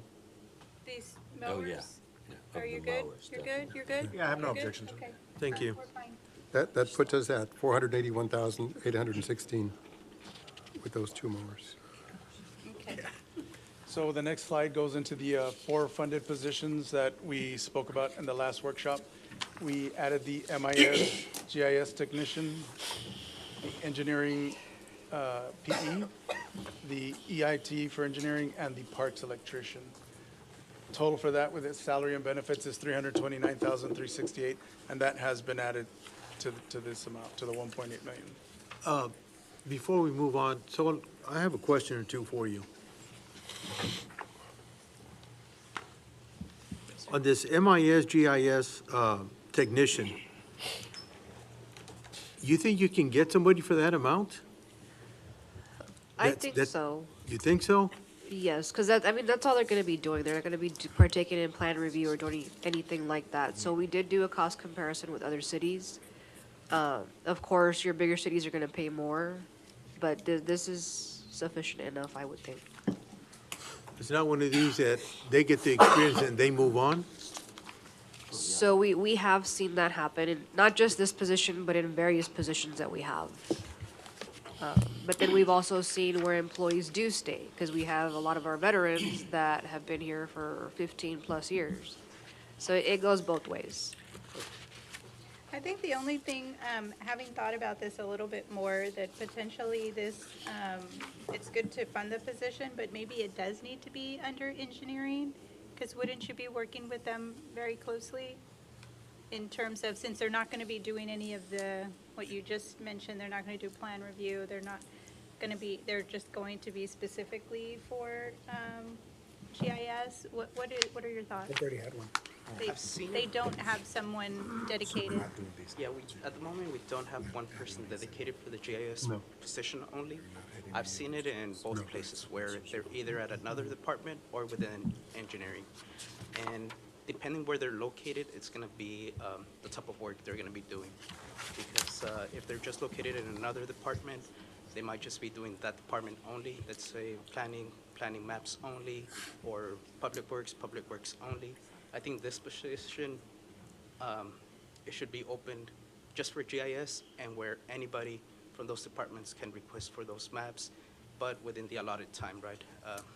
And that's why we wanted to put him in MIS, Mayor, because MIS doesn't really deal with mapping, with engineering. They would have this person available to everybody. And so anybody would just access them and let them know what they needed, and they would provide that. Okay. I'm just saying, given the location, and this is one of the things I really don't like about the city is we've got Luncey Hill, we've got, you know, we're not centralized. And so having them here in this building, I just don't, I don't know if this is the right spot for them. And so you're saying that it is, and you as well, so say that it is. Okay, all right. The one recommendation would be on the salary. I think that's a bit low for having the GIS person on board. I would recommend increasing it maybe to 40 for the starting salary. I think that'd be more competitive. We're trying to bring. Say that again, sir? 41,600. So you said 41,600 for the salary. That would be more competitive than the 34,000. Okay. To the point of, Yes, sir. and now I'm going to turn to Ruth. I know Gabe would want it under the MIS. I'm more in favor of either the Lawrence Hill building, where there's going to be more work out of that, or what's the other one that needs it real badly? Engineering. Was it engineering? Would be Public Works, Planning, and Engineering. Okay, us three. that's right, Public Works or Planning and Zoning. So I would feel more comfortable. I know Gabe wants it here in this building. No, the Commissioner, that wasn't my idea. That was staff. that Yeah, brought them here. that's why I'm asking again. Yeah. I'm not comfortable with them coming here. There's a situation, they have to drop some stuff and come to this building, when if they're already at at Planning and Zoning at Lonza Hill, or the Public Works, they're already there in the action. Now, it would be nice if they had two offices at two locations, okay? But that's up to you guys. I think this is, in my mind, we let Gabe decide where he wants to Yeah. put them. We just fund the position. Yep. I don't disagree with any of your points. And in fact, it makes, what you're saying makes sense, Frank, Commissioner Morales, excuse me. But I just let the city manager decide where he wants to put them, and then we just move forward.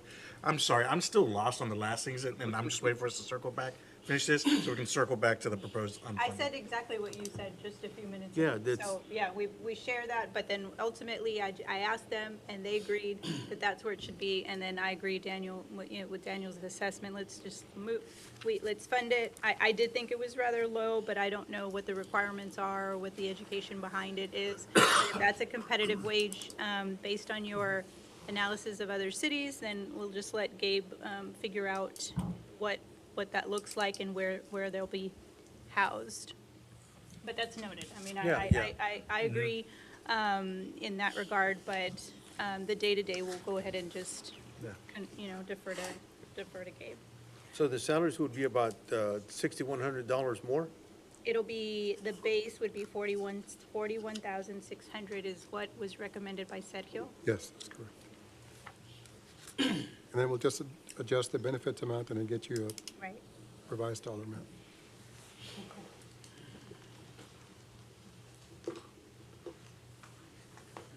And so this parks electrician is funded, Yes. Yes. and this is a master electrician? Well, that number is not quite right. It should be like at 42,000. Okay. 42,000? Salary, yes. So 39, and we're looking at 42? It just seems super low for a master electrician. Yeah. It is, It's it's, low at 42, we're not gonna get good applicants, to be honest with you. I've seen my master plumber's house, man. That thing's huge, right? Like, I can't imagine a master electrician is much further behind, so. I think it's important that we have a master electrician on Agreed. board. I agree. So I don't know, but we really rely on you all to give us. Accurate numbers. Yeah, what that would look like. I can get those. Okay. I can get those numbers to make sure that we're exactly where we need to be. I would say, yeah, and then Gabe can determine based on, But we really do need that master electrician. I'm just gonna- I'm just going to rely on what they give me as far as the number goes, because Oscar, can you just get us a number? Yeah, I'll get you. Work with Danny, get us a. Yeah, what we'll do, we'll call other cities, see how much they're paying. I know McAllen has master electricians, Brownsville has master electricians. Oscar, we have an electrician on staff right now, right? No. He Not- left? Not with me, not with No, Parks. he's with public buildings. It's public buildings has an electrician. Okay, well, whatever, he's a master electrician, right? No, he's not. He's not? Okay. No, he's not. He actually became a building inspector. We used to have one in public buildings, but he's with us now. Oh, is he? Okay. Yes. So we don't have one at all. We have someone that is. Can do it, but- Can do it and probably gets pulled. So he used to do it. He no longer does it because now he is a building inspector, so the inspections take up his time. But he used to do it before he transferred. Okay, well, I do think that this is a priority position based on all of the things that we're doing across the city, so let's make sure Okay, so- that we have I'll a get you those competitive numbers. wage. Okay. So these numbers are going to go up, but like I said, we'll get you a revised one. Okay. All right, so can we just swing back to page 11? I apologize. What page? Just page 11. All right, so just so we're on the, so I'm tracking. Management Information Services, we're not funding either of those positions. We're not funding anything on page 11. All right, nothing on page 11. No. All right, page 12, The trucks, the two. fire trucks, but we're Engine not. 1 and engine 2? But Ye- you were gonna do yes. Rangers No, this is the fire trucks. on page 12, Yes. engineering? Fire suppression, page 12. No, all right, so he's talking about fire suppression, those are the only two things we're funding on fire suppression. Well, So, oh, yeah, we're going one- to, we're going to those- issue the PO, but we're not going to issue any cash this budget. Correct. But- Right, And then going to fire prevention, the Ford Explorer, we're not funding that either. No. right. And then engineering services, we're gonna potentially fund, Ford Rangers. Ford Two Rangers. at approximately 40,000 each on, is what we Okay. are anticipating. And then we're not funding the professional services for various projects. No, we did at 150. So we're This spend- is, this, they asked for much more, and it was approved It was or like on the funded list for 700,000 150. Yeah, it was almost 700. And we did approve 150, or Right. you all Yes. approved 150. Right, But on that's the for, funded request. that's for professional services. Okay, so this one, we are funding 150, that's it. But that's already been presented in Okay. part of the figure, And- so and that's then- not here. And then we're also hiring an additional engineer and an EIT. Correct, which is what For we're just. that same department. Okay, Right. page 13 then, traffic signals, we're not funding any of that? This- No, yes, we are. Striping The machine. striping machine. That's the one thing, okay. 82,000, and that's it. And then street maintenance, are we funding any of that? Not that you guys, No. And then the street paving crew, we're not getting them the F-250, the trailer? I don't remember. No, we What didn't. page are you on? 14? 14. 14. Thank you. And then street drainage, the belly dump all the way to the tamper foot compact wheel for excavator? Y'all No. did not ask for any of those? I mean, well, there was no discussion to fund any of them. Okay. So then, I was trying to be conservative to see where we were at, to see how much, and then I think that we can go revisit if we need to, but we did not at that time. Question for the police chief. On page 11, uninterruptible power supply replacement, is that a fancy word for a generator? Yes, it's not a generator, it's backup batteries for the dispatch center. so if we have a hurricane, they go down, we lose dispatch. And they're supposed, yes, sir, they're supposed to be replaced every couple of years, and they haven't been replaced in a long time. Well, that sounds like 20 years? They're supposed to be, what, every 10 years? it sounds like we should probably put that in there. That's why I was like asking to go back, and I was like, let's see where we approve each thing. And I was like, no, we're good. And so I was like, are we approving everything? That was my thought, you guys were approving everything. No, That's why the 7.8 shocked me. Okay. no. No, that's So, just, all right, so then this, the 120, the 120 on page 11, uninterruptible power supply replacement. That seems critical. that's a battery backup, right? Yes, sir. Yeah, it's not a generator, it's a battery backup. Yeah, but it's But you have a critical to their generator. well-being. We have a generator. So what happens when you lose power? You lose power, it's supposed to go back, well, the backup batteries keep the system running, Okay, because there's that, what is the delay on the generators? Power surge protector. Yeah. It keeps the electricity at a steady level, protects it. Until the generators kick in. Right, which is not automatic. right. Yes. So for a period of time, you could be down without, 10 seconds, and then you're gonna have to restart all the computers. Yeah, restart and all then the you're gonna phone have to systems. reboot And and- for, Yeah, you know, this- 2 this to per- 5 minutes, hypothetically, we're down and blind. Yeah, this prevents that from happening. Those are the things, details, guys. yeah, That, we need to know that stuff. guys. Yes, sir. That's critical. I'm gonna say we fund the 120. Yeah, definitely. And just spoke to the sergeant a while ago on, through text, and he's supposed to get some quotes tomorrow. They've been, I think they had gotten some quotes, but they're old, right? For That I this, know. chief? Yes, but he's supposed to get them tomorrow. Yeah. He's supposed to reach out to Motorola. So at the last meeting, at the last workshop, I asked all of y'all, everybody that was present, to make sure that you're asking for the needs, necessities to keep you safe and the things that you absolutely need. So if you don't share that with us, then we're assuming that these are more wants and not needs.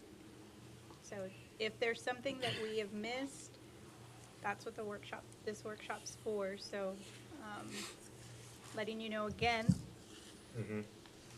because if not, I'm assuming that you'll, especially police, especially fire, not that, I mean, all departments are important, but the safety of this community really lies on these two, on the two of you.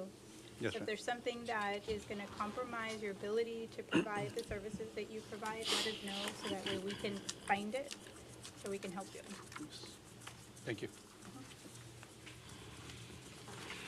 All right, so we're not gonna get the police any new vehicles that are on this list. I don't. No, yes, they got some, Gabe, what's your number running? 601,000 with that 120 that we just added. Okay, 601. Yes. And we could do up to 1.8. We're not done yet, though. Yeah, we're not. I think there were some units that we funded out of. But they were already funded. These are the Yeah, non-funded. Yeah, we but- did some. But his question was if we didn't fund any, and. We did. Yeah, we did fund some. I don't remember how many we did. They're on page 7.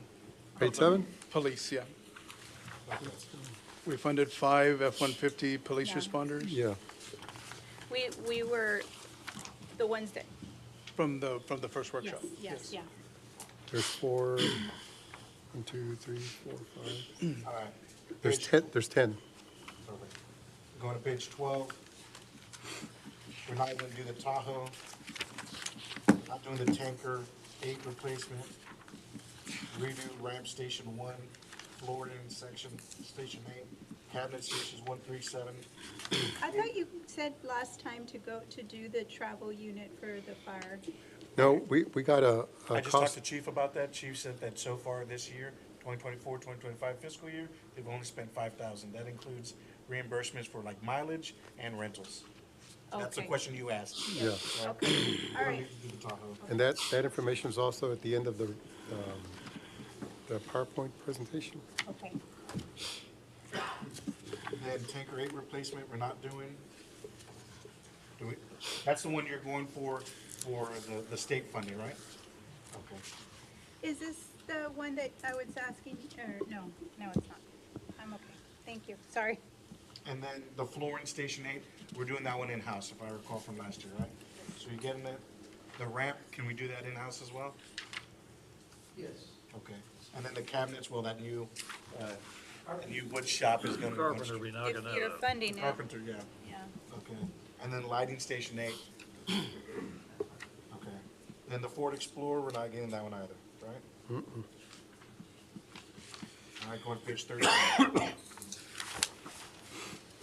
Traffic signals, we're not getting any of this stuff, right? Yes, we are. Striping The machine. I striping apologize, machine. thank you. And then we're not getting anything for street maintenance? No. Street paving, nothing? Street drainage, Nothing on that page.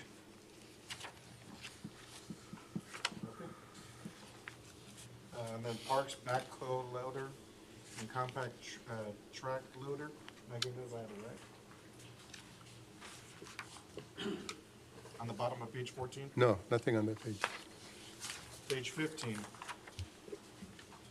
Not getting any of that stuff, right? The compact excavator, the 2 Ford. No, we're getting the 2 Ford F-150s For For code and parks. health. Wait, sorry. The parks, so there's 2 Ford F-150 XL Super Cab trucks. We're not getting those, or we getting We those? are, 80,000. And then the 2 Ford F-250s, yeah. We're getting those as well. For 117, yes. Not miscellaneous service, the $700 is gone, the $59,000 is gone. No, well, and then we're getting, Is that correct or not? What is miscellaneous services for $700? I don't know. Party hats? I'm just kidding. I don't know what that is. In all four trucks? Cab and the crew cab? We're getting, this is the two, yeah, correct. And then the compact excavator, are we funding that or not? That's not something that y'all. Okay. So scratch that, thank you. And then replace the library carpet, I think we need to do that. That was not in the, Page 15, yeah, that's what I'm asking. oh, so you thought we were funding everything? That's what I was saying, that's why the 7.8 freaked me out. No, we're not. And that's why I wanted to go through it. So yes, I say replace the library carpet. Is this the carpet in the, everywhere upstairs? It's everywhere except for the children's area. Okay, It's very gross looking. so it's everywhere? It's everywhere. I was just, if you're gonna do one and not the other areas. Agreed, yeah. The concept is for the library improvements is because Junior League did a fantastic job at their area. We want to do our part as well. So we can, is everyone fine with the 150? Okay. Then the code compliance truck, the F-150, that's the seatbelt truck, right? Yeah. The code compliance, we're doing a Ford Ranger. Are we gonna do the Ford Ranger there? Does that work? Or the code, yeah, Okay, But the Ranger. regular one for health. yes. And then, yeah, so then Health gets the F-150, all right? Now moving on to page 16. This is the one where we talked about, we're gonna go through. Cameras? No. What was the name of the company you guys brought up? Ford? Snyder. Snyder? Snyder? Okay, And the fire alarm system. farm alarm system, and then I say we do the library ceiling tile replacement, first floor, second floor, and the LED light. Oh, we're gonna wait on the LED lights for Snyder, but the ceiling tiles, does that work? Okay, you're on page 16? Yes, sir. It's What did you add again? third and fourth line, The 70,000? 70 and 80, yes, sir. 70 and 80. Does that work for everyone? Sorry, I Any don't, objections? what did you wanna do? So that's gonna be Library about, ceiling tile replacement? so that's gonna be about 300, almost $400,000 for the library? I think we need to We're at 751,000 right now. up the brakes a little bit. Yeah, I would because say do one or the You other. did the bottom, let's We did the do- carpet for the whole Right, facility. right. And so the library ceiling tile replacements, while I think that is good, what about, aren't we gonna circle back, because there's some equipment for parks? I thought that's what we were gonna do, And plus, aren't we doing the restrooms as well and streets. for the And library? So, We don't have the cost of the bathrooms. This is gonna, we're gonna obviously come back with this at the next one, and then if we need to trim more, we can continue to trim. Okay, we're at 751, and we haven't talked about salaries yet. yeah, I would Okay. say as, wanna help the library, but I think doing the restrooms and doing the carpeting, and then we can, if we can, if we have some monies left, then circle back to do the ceiling.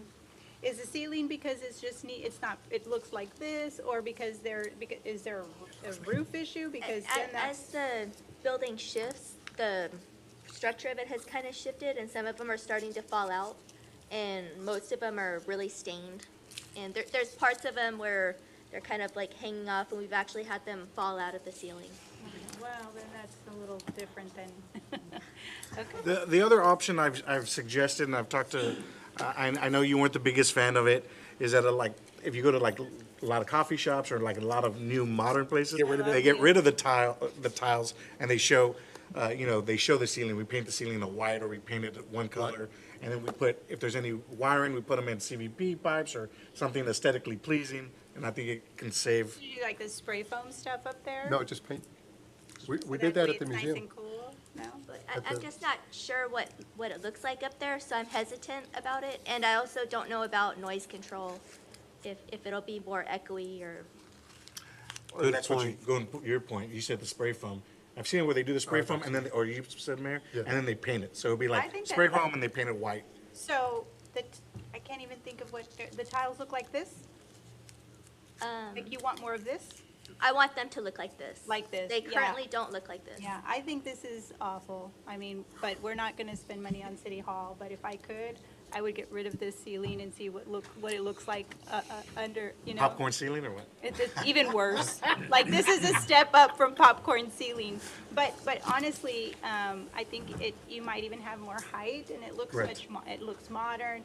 I think it actually gives a space more of an uplift or a facelift when you do that. So I think that it would, since you're doing all of these upgrades, continuing with the ceiling, I don't know that that's the best route, but I don't know. Oscar, would you work with the library, kind of show them some mock-ups of what it could potentially look like? Yes, that Let's might go be that good. route. So Yeah. the 70 and 80, is it? Scratched. Okay. Okay. But we are adding the bathrooms, which is at 67 or something like Yeah. that? Okay. And then we are adding the 2 cameras for the recycling center? Yes. Foundation, what is that? Foundation for the historical? I have no idea. That's for the Paso Real. That's the museum. the building on the right when you go into the patio. Mm-hmm. Like a little shop. The 2-story building. What's going on with that foundation? It's shifting. What are they funding with their annual fundraiser this year? They installed 2 air-conditioned units, one at the Alonso Hill House and one at the hospital, and other repairs, ceiling and roof repairs. You might be able to do this out of hot funds if you want to do it. I would say look to see if you can first. Okay. Well, it's a museum, so Yeah. that's something you can do out of, And the recycling warehouse, did we say yes to that? The 2 cameras? yes, The last thing on page 16? no. No? Okay. But they did say yes to the fire alarm at police. Correct. Fire alarm, yes. Foundation, Paso Real, Josh is gonna find us some money. There's rain dance. Well, we're going to look at hot funds. Hot funds. Okay. Make sure you ask him beforehand. I've got in trouble for that. What? And then the 2 AC units on page 17, we're doing those? Yes. Carpentry workshop, we're doing that. The F-250, and the 2 cargo vans, and the 500-gallon water trailer, are we doing those the last 3? No. And then the John Deere stuff, we're doing those 2. Yes. Right. Okay, thank you. Now we're on to page 19, right? Yeah, let Gabe catch up. Yes.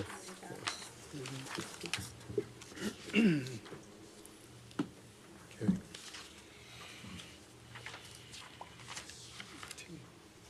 So these positions, Robert, that are funded, On page 19, Mayor? on page 18, the 4 positions that were funded, you took that out of the 3 million that we had? It's in the budget It's in the already. 1.8 million. It's calculated in It is. there. Yes, But we don't have to subtract that from the 1.8.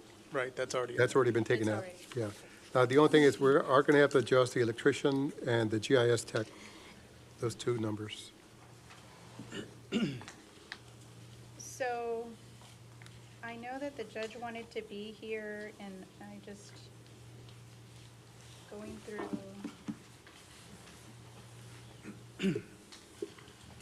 Robert, you want to talk a little bit about what's going on in the municipal court? Sure, so, we are shorthanded at the municipal court, you know, I don't know if you know, but we have 2 people at the window, we have people calling, for the ones that have court dates or warrants, we have a person in the courtroom, we have a person in the magistrate. So, she said that the caseload with like code compliance, animal control has gotten overwhelming. And so she is wanting 2 people. One for sure that she says she needs is a juvenile case manager because they are supposed to do follow-up on the juveniles or the minors that are still in school. They follow up with them in school, they're counselors, and they make sure that they are doing what they're supposed to. And so that juvenile case manager can possibly be funded with that child safety funding that we get from the county, either a portion of it or when the judge created the outline of the juvenile youth diversion, I think it's called, the youth diversion plan, that is where the state said that some of the funding could come out of, was the state, the safety seatbelt funding. And then the other one is just a regular court clerk. So how much would we have to, what would be our participation on the salary for the juvenile case manager?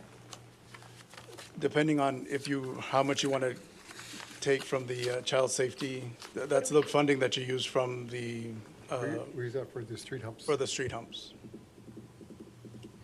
I really think y'all should, like, stop doing the street humps.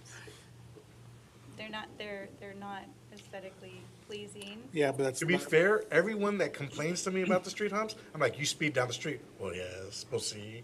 And so they literally are working. But I agree, that's why Sol is helping me with that ordinance to potentially lower the speed limit in neighborhoods. Lower the speed limit. We have, Chief Albiad has been working with patrols and really being in the neighborhoods and having more of a presence.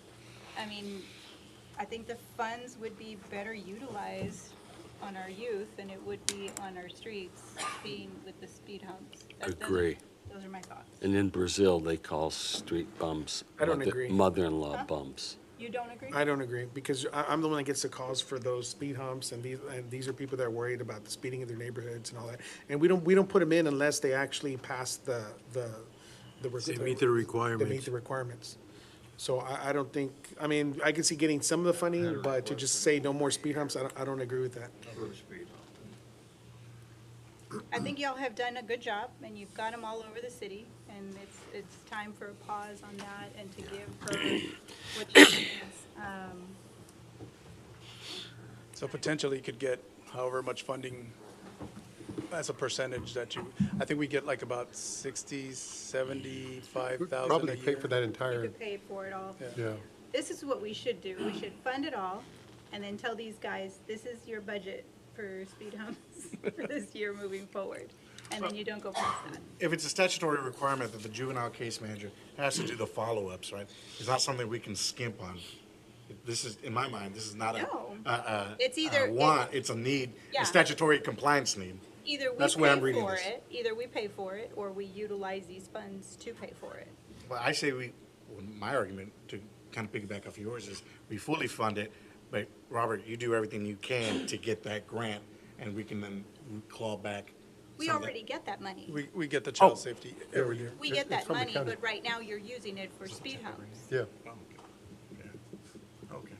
which is why I'm saying we could fund all of it, because if not, then we have to just pay for it. I think that we need to have it, and she's been asking for a while. Yeah. And so we. I think that law came into effect like in January of this year. Oh, so it's a new statutory. Yes. I mean, I'm okay with funding that thing, but I'm not gonna stop submitting. If they ask me to submit speed humps, I'm gonna submit them. Of course. Yeah, I'm not gonna stop that. That's fine. Then we gotta fund this one. Right, and then, yeah. There we go. So, But this won't come out of our budget. correct, it's because it's coming out of that Yeah. child, that child fund. So that was a case manager? The juvenile case manager, yes. Yeah, okay, so I'll fund that, but out of that.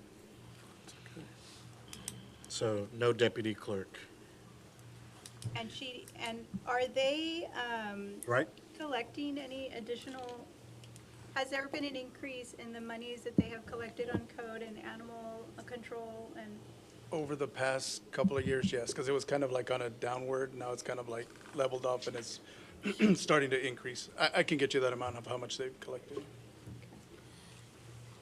She's done, she has actually done a really good job. And what do they do with that money I that was they about to ask collect? The money that's collected goes on into the fines general- for the It's for speed animals. humps. No. It goes- no. Right. It gets set aside for the animal shelter. Now, we haven't transferred any money yet because it was just starting to grow. But that section that the city keeps out of the animal fines goes to the animal shelter. Okay. So the funds that we collect from animal control go directly to the animal shelter. We don't have to transfer it. Oh, it just goes directly Yeah, there? it goes directly to the animal shelter. And she really has been, I mean, she works, She's really like, good. has lunch at her desk, she's really doing a lot, she's made a lot of improvements, we haven't had any complaints. She even started having the 2 court sessions, one in the morning, one in the afternoon, the magistrations, Yeah. one in the morning, one in the afternoon. Which hadn't been happening before. That's fantastic. Good to Yeah, no, hear. she's doing a great job, and I do think that she needs the additional support because she's been asked, this will be the second year. Yes. We don't fund it. Okay. Yeah. All right, so then the three fire suppression firefighters, No, that wasn't funded. so, no, we don't need them? Well, Fire suppression firefighters, this goes here? well, it's an unfunded position, Okay. so they're all, All right, so hearing nothing, scratch those three. Fire suppression convert, part-time position, to full-time? We're doing anything there? Or the next three, or the next two? we didn't find anything else on this page. Okay. Okay, so the last two, that's the admin, we're just giving them we're promoting them, correct, Chief? No, it's not a, well, they're The just last three- reclassifying. The the last three supervisor. kind of go together. The last two, we have a 43-year veteran and a 33-year veteran. And what we need to do is look for a succession plan for them because they could leave at any time. And so the one before that, I was requesting the part-timer to become a full-timer so that we can start training somebody in order to prepare somebody to take their place. They've been here 43 years and 33 years. And I know that the last two admins, they were not part of that evergreen adjustment, and so that's why I'm requesting a raise for them. Oh, these are raises. Yeah, well, yeah, it's just the last two, yeah. Sorry, I didn't even see that. It's on page 19. Yeah. So all three of the last ones go together. And as far as the firefighters, I know nobody mentioned anything. We're trying to meet a standard, NFPA standard 1710, which requires 4 people for every unit. Right now, we don't even have 3 on every unit. I've been requesting 3 every year that I've been here to put that third guy on the aerial that has the 2 birds. Right now, that currently only has 2 firefighters. So that's the reason why. A bird? On the basket, we have the 2 birds of Harlingen on the fire truck, It's a cage that lifts you. the cardinal and the hawk. I didn't know if that was a term of art, I apologize. No, But that's the reason why those are requested.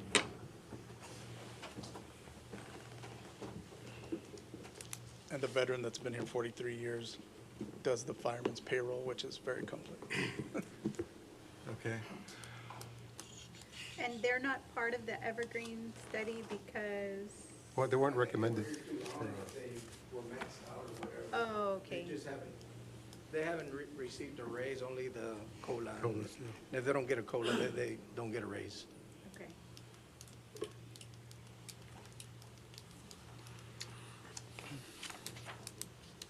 I think we're gonna need to, in my mind, convert the part-time position to full-time. For that continuity, because, you know, we always talk to Gabe and these guys, management, about if someone gets hit by a bus, we need someone to be able to step right in.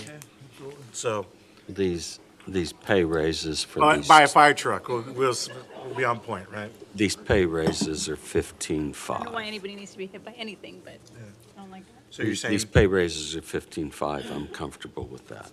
okay, then we'll do those 3. So It's chump change out of this budget. moving from the bottom, the top, those 3 from the bottom will all be added. No, I'm talking about the 2 on the bottom of the list. So it's the fire suppression convert part-time to full-time? No, On no, page no. 19? One, admin 1, admin 2, and No, but that's admin what- 1, admin 3. That's what Commissioner Lopez wants to do. He wants to add that. I said the part-time to full-time, that's the addition I do made, that too? and then you made the addition of the 2 Yeah, yeah. pay increase. Yeah, I can live with that. That's, So the last 3. Yes, sir. Yes, ma'am. that's 47,000. Okay, and then we have the juvenile case manager, that's the one, okay? This is splitting hairs. Huh? All right, on page 20, we have the fire prevention lieutenant inspector. Public works admin. Tell me what the street drainage equipment operator number 2 is gonna do. Ruth. Do do we not have? So this was Another one? before conversation about a second drainage crew. Right now, we have 4 equipment operators within our drainage. So that was to keep up with the demand for drainage, to have 5 equipment operator twos on that drainage. But I know there's been conversations to add 4 more. So this was before the second drainage crew was talked So about. you don't need this because, If the second drainage crew is approved, it would be a total of 8 at that point that we'll have. Because right now, we only have 4. I think this commission's on board with the creation of the second drainage, correct? correct. So I think we can scratch this one off. Before you take off, on this Public Works Admin Assistant 2,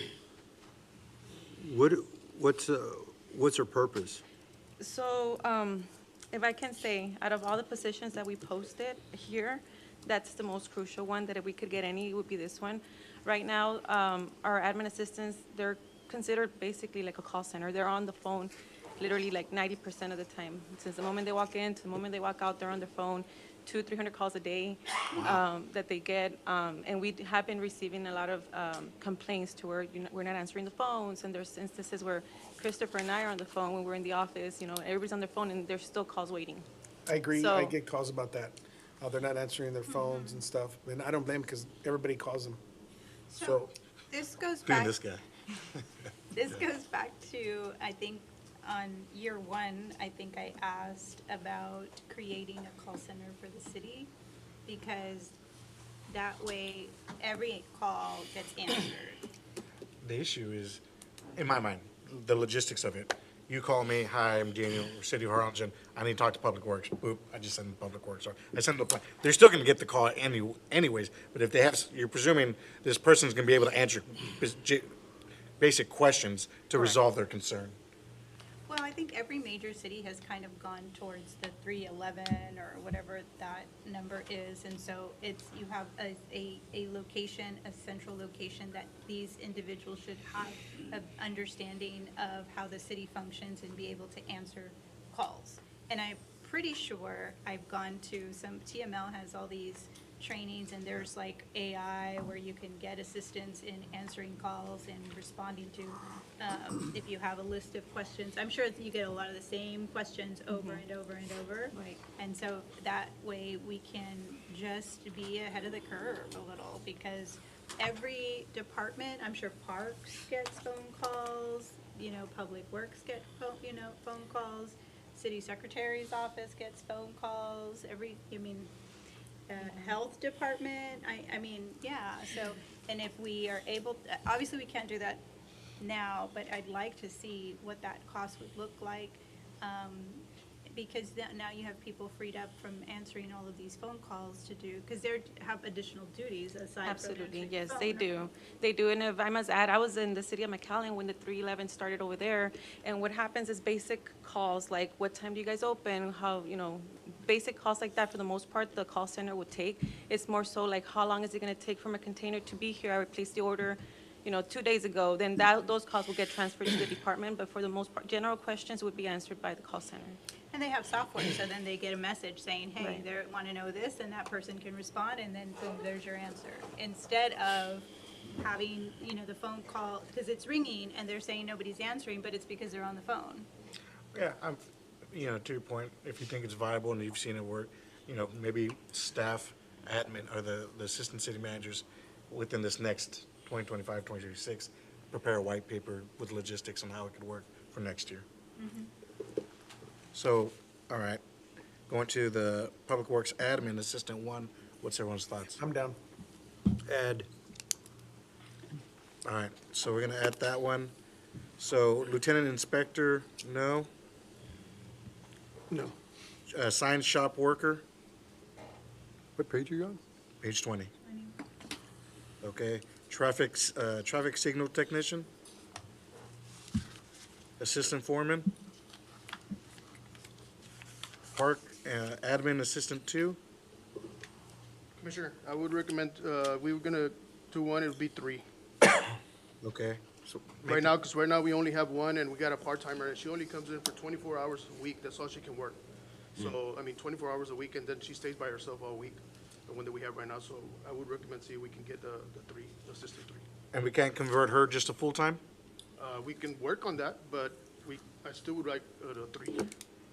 What is, Because what I is remember 3? back when I started at Parks, back in the days, there used to be 3 full-timers there. And now I don't know what happened, they went down to just 1 and a part-timer. So, I think they converted the part-timers to full-time. That's what it was. because that's all I have right now, just 1 and then a Why part-timer. is 2, and then I don't understand, what's the difference between 2 and 3 other than one gets paid more than the other? What do they do? What's the difference? Well, responsibility for maintaining, I'm sorry. Provide support in the budgeting, purchasing, accounting, and grant management on the 3. So this position is crucial for the day-to-day function of the department to ensure accuracy, compliance, and a timely processing of financial tasks. It also allows upper management to focus on strategic planning, operations, capital improvement projects, and departmental growth. So most city with population similar to Harlingen have multiple administrative staff supporting their parks and recreation departments. So we're currently working with minimal support, which slows down our daily operations. So you don't have anybody right now to assist when we're applying for these grants? It's you? Exactly. Okay. All right. But I think Special Projects does those for you, right? But they The do grant- rely But I have to help on her. work from each of the departments. So it's gonna be tough, Danny, because there's other stuff that you need. What are the priorities? Because This I is in would. the back. So on one of the questions It's in the back. there's like a Q&A in the back, and I put his Yeah, I got it. priorities. Oh, yeah, got it. So now, you've got 6, and then you've got 3 under maintenance technicians. 3 maintenance Yep. technicians. So which- are these are under priority. Master electrician is the most important. That's the one we covered earlier, and then Right. we're requesting 3 maintenance technicians as well. So Which I are- would, so again, now, eh, we can't do all of the positions. Which one is, what do you need the most, aside from the master's electrician? Because I would think it would be, some of your guys out in the field, like the, Well, the maintenance technicians for sure. And then if we could, the administrative assistant, and then the mechanic assistant. I know the golf course has their own mechanic that repairs all their mowers and small equipment. They handle all of that, so that's something that we want to do as well. Because right now what we're doing is we're having staff to do that, because when they get to the shop, the shop is booked, with sanitation trucks, brushing debris, and then mine stay behind, so we just bring it back to the shop and work on it ourselves. So if we would have a mechanic in the department, we could handle it. Where would you put them? They're at the shop, at the park shop. That's what the guys are doing right now. They're changing oil, they're running oil, but, they gotta stop that operation because, on a daily operation, because they have to work on their unit. All right, so going back to Assistant 3, where we at? Sounds like you need it, because if they can help out with the, Grants? with the grants, it's gonna pay for itself. Yeah, that's what I was thinking. All right, everyone good with that? Assistant 3, the bottom of page Bottom 20? one. Yeah, but Okay. How about the recreation superintendent? You said that right now we only have one We person? only have one. Right. It's only just, and she's a recreation supervisor, and she's alone as well. She's the one that does all the programming, all our. Christina? Yes, ma'am, for ATISD programs as well. She handles all of that, and she's alone, so that's why I was prioritizing the recreation superintendent. If it was up to me, I'd fund them all except for the recreation coordinator. But I would say the techs, the mechanic assistant, administrative assistant, because parks is something that we haven't really paid a lot of attention to, and that's something that gets used a lot by the community. Just keep in mind that the community's asking for more in drainage. Are we gonna have enough money? We're doing the drainage crew, right? Correct. This is not in here.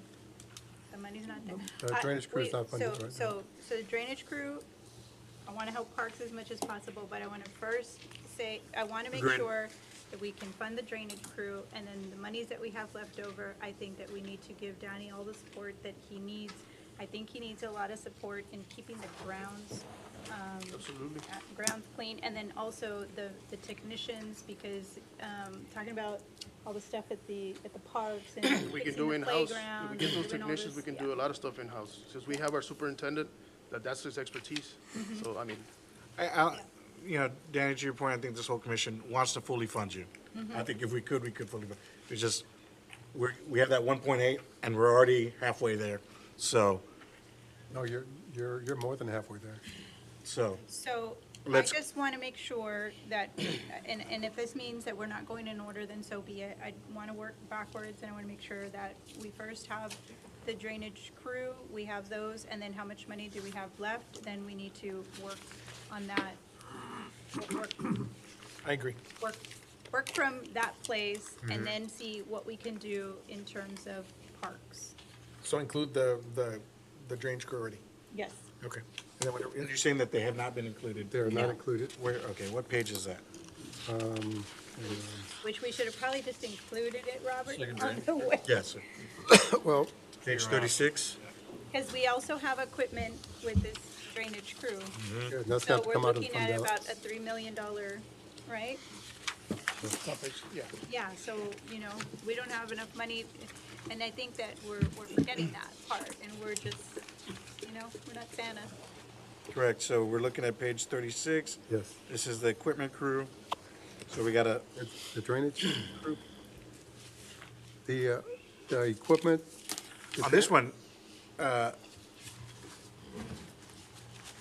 I'm having the biggest, I'm looking right at jumps. Ruth, excuse me, I'm sorry. On 36, you said you wanted 4 new positions for the drainage crew. On page 36, we only have 3. There's 4. The superintendent. Oh, I didn't see it. I apologize. Operating Thank you. Okay. So, The 328, we got to add that already to the 982. Yes. Let's do that. Thank you. Thank you, Mayor. so now where are we? Do you see my? No, I agree. All right, so. Sold. Like, I don't want us to, you know, 1.3. We're at 1 point, 75,000 left, we can't do it. we're at 1.3 million right now, out of the 1.8. yeah, so now, putting things into perspective. And we need to take the 933, 746 for the equipment out of the fund balance. Because that's just a one-time allocation.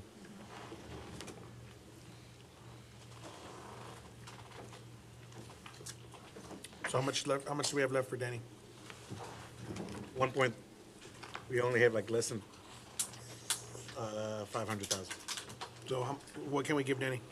But that, and you've already, you know, we just stopped on Danny, but you already did a bunch of these other positions, and I don't even know. And we haven't talked about salaries yet. And, yeah, there's a, yeah, we need to start here first.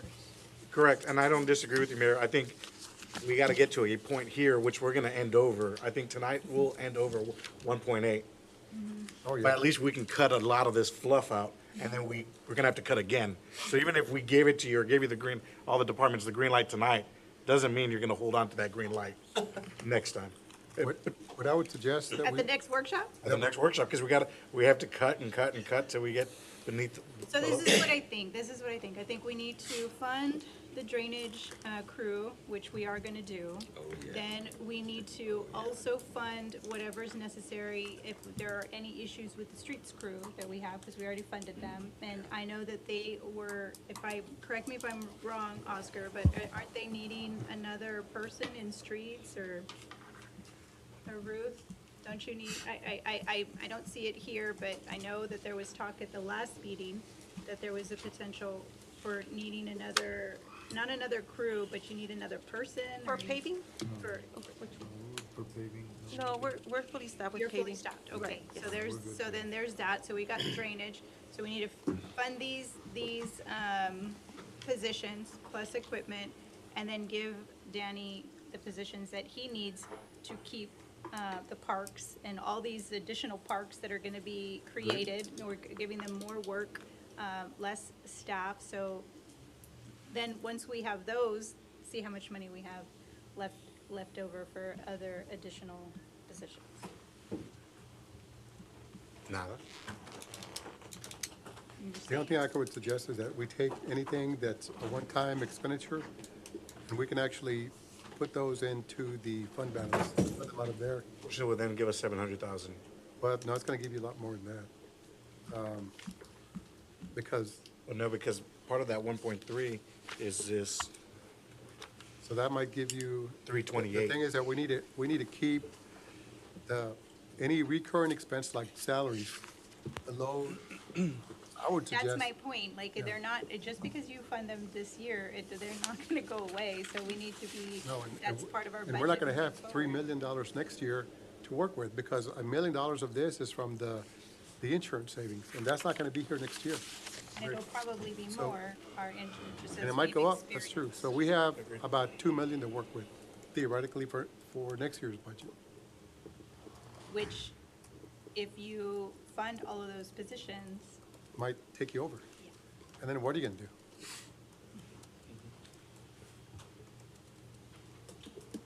That's gonna find more money. huh? That's gonna find more money. So what I would suggest is that we let staff come back for the next meeting and tell you what we can hit to the fund balance. And then we can't fund any positions out of fund balance. It's got to be out of the general fund. Right. And then we'll tell you where we are with that. But right now, we're at, all the additions that we've added, we're at 1.3 million. Gabe's like, why did I go through all the work? And that's because we're taking almost $1 million from the fund balance for the second drainage crew. Right, which is what, so, in my opinion, we should focus on, I know everybody has a lot of needs, but we should really focus on drainage this year. And if that means that the other positions are not funded, then so be it. And then we're not in a position next year where now we don't have this additional stream of revenue.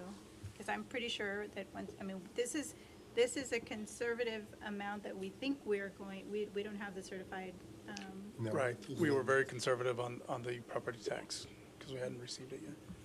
So that and we could all be know how higher. that's gonna go. I mean, we're not gonna have any, what do we have at max of 3.5%?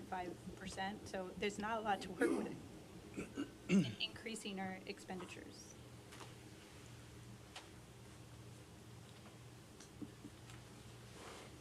All right, well, let's keep going.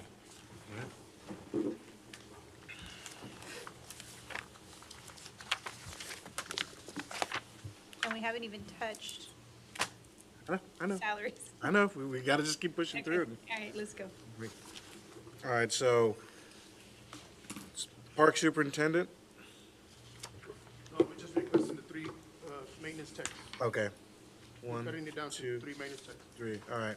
So, and the mechanic assistant, correct? And the mechanic assistant, correct. All right, so no ground supervisor, no park superintendent, no and we get rid of the last two maintenance techs. I think he asked for the park superintendent, and you I guys ju- already agreed. I just asked him and he said no. The recreation superintendent's the one we. Correct. Oh, okay, I'm sorry. Then page 22, So recreation superintendents, that's the one, right? we're gonna add the Sorry. 3 techs? Yes, sir. So we're gonna add And the- 3 techs The mechanic assistant. and the mechanic assistant. And then Danny, you put here about all the money that we're going to be saving. I think we need to, take an inventory of that, once you have those positions funded. So that way, when you're doing your staff reports, that you're able to show, how those savings are helping the community. All right, so then we have the recreation coordinator, right? Or recreation superintendent, which one was it? Superintendent. Superintendent, and then nothing else. Correct? Oh, shoot. All right, page 23.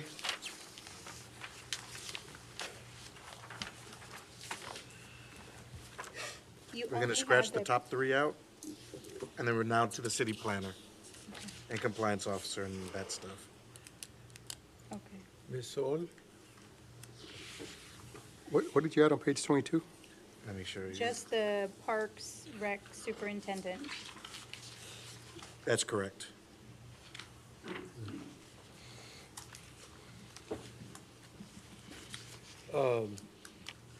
Badly, I have a note here for myself.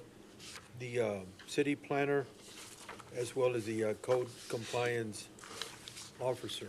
Yes, sir. How badly do you need them? So with the GIS technician, we're okay on the city planner. We have one, and as soon as they tell me yes or no, we'll have 2.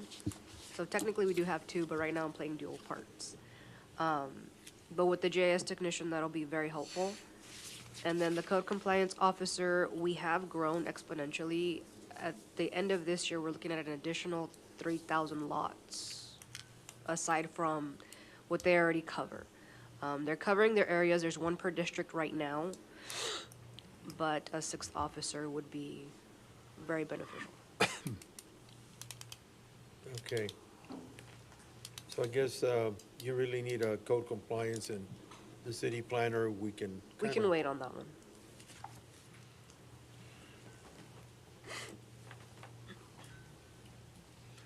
Any objection to the compliance officer? Nope, not here. All right. Admin Assistant 2 for Health Services, and then Admin Assistant 2 for Animal Services. Excuse me, sorry. Right now, we have 1 person who technically covers the health and animal control. So again, with the city growing with new families come new animals. So I'd really like to try to fund the animal services admin too, based on the citations, based on the number of calls coming into the office, based on just everything growing. We could really use that admin service too. Can you For tell me animal services. what they do aside from answering the phones? They answer the phones, they help the animal control officers process the citations, so they can be turned into court on a timely basis. They follow up with the citations if they have to be reset. They make follow-up calls to citizens who are calling in to help coordinate and try to let them know that we've either been there, we're going back, whatever that situation is. Trying to give the best customer service we can. We are also getting some complaints of not answering the phones, but it's because the staff we do have is on the phone. So that's been a difficult task as well.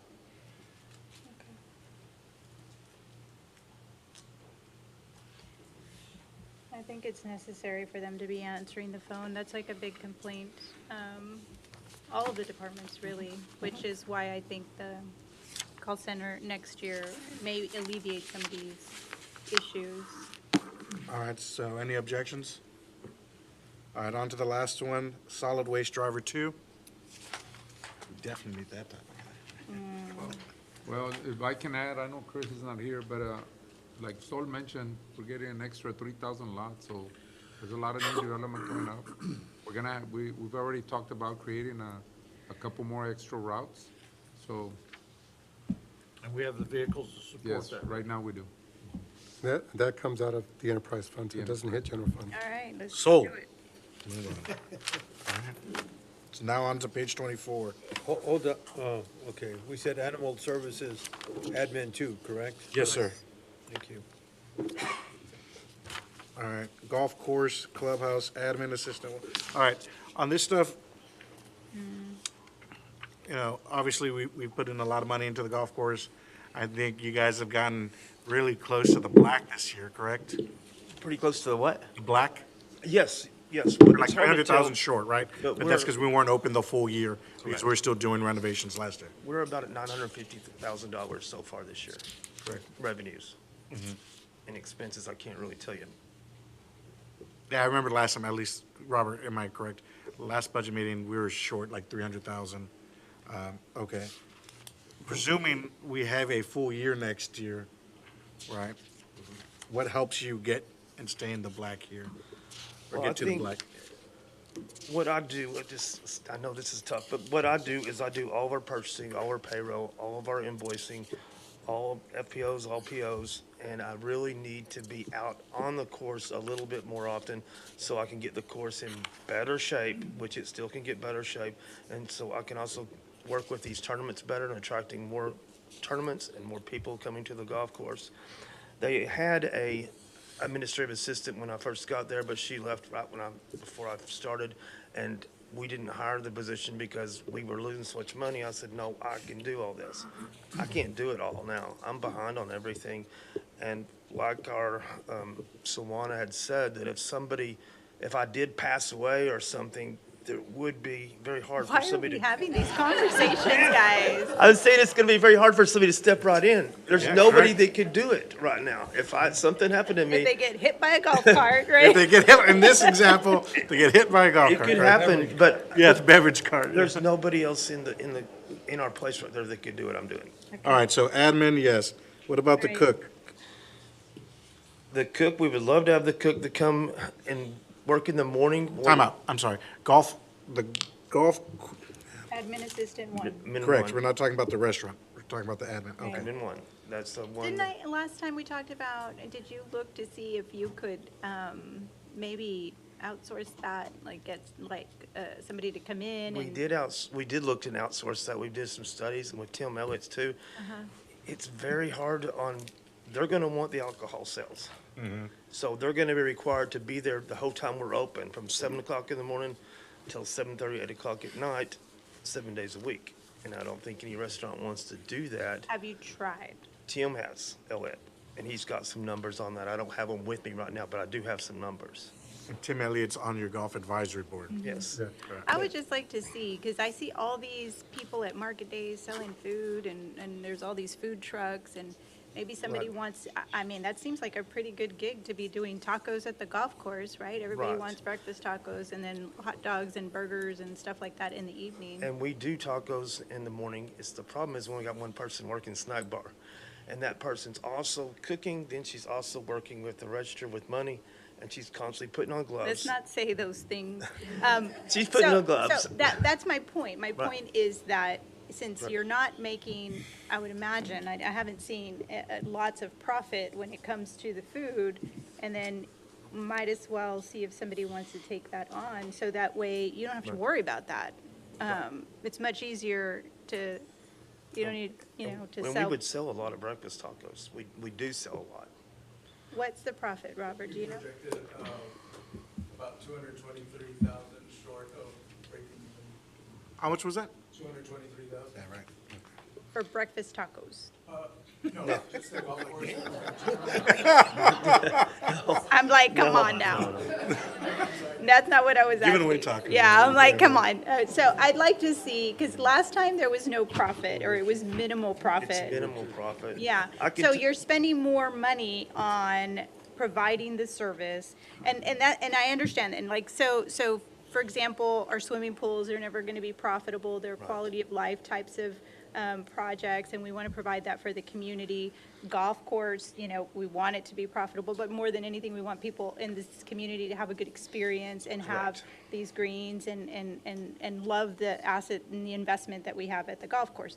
But when it comes to this food, maybe if you don't have to worry about that at all, and you get someone in to come in and just sell tacos, now you don't have to worry about making a profit. You actually are gonna get a steady, whatever they pay for rent or whatever, Right. you can account for that, and you don't need to worry about people cooking or, doing one thing and another thing, and your staff can be focused on the things that you need. That sounds fun. I will get the numbers that Tim has, and I'll get them to you. Yeah, I'd love to see just who, how he went about getting that information, and to see if if it's gonna be helpful. I think that at the end of the day, I think that y'all will see that there's more benefits Right.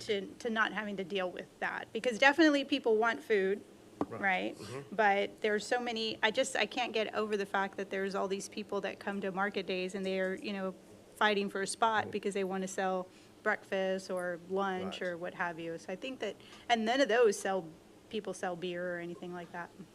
On a good note, though, y'all approved us to hire 3 part-time beverage people back in April. We started, they didn't get hired till mid-April, but so far, as of yesterday, they've made $4,985. Just the beverage cart people, not the snack bar. Just being out on the course. So that's increased sales by them having them out there. And that's also a service, having that out there when it's hot. And I would say it's a service. is a I don't know service. that you're making that, but again, that's fine. We'll make more money in the wintertime. In the summertime, because we're kind of dead in the afternoon because it's hot. Early morning and late at night, so we're good. Okay. All right. Well, I would say we'd wait at least to the next workshop to see what we're doing with the restaurant. Okay, I'll have some better numbers from you on that. Let's just add it for now, and then we can cut it later. Is that cool? Plus, minus? I don't know, just for my notes. Okay, but I still want to see what Correct. that looks like for the next, for, So we added the admin assistant one, and you're gonna stay on the 12, or you're gonna add it?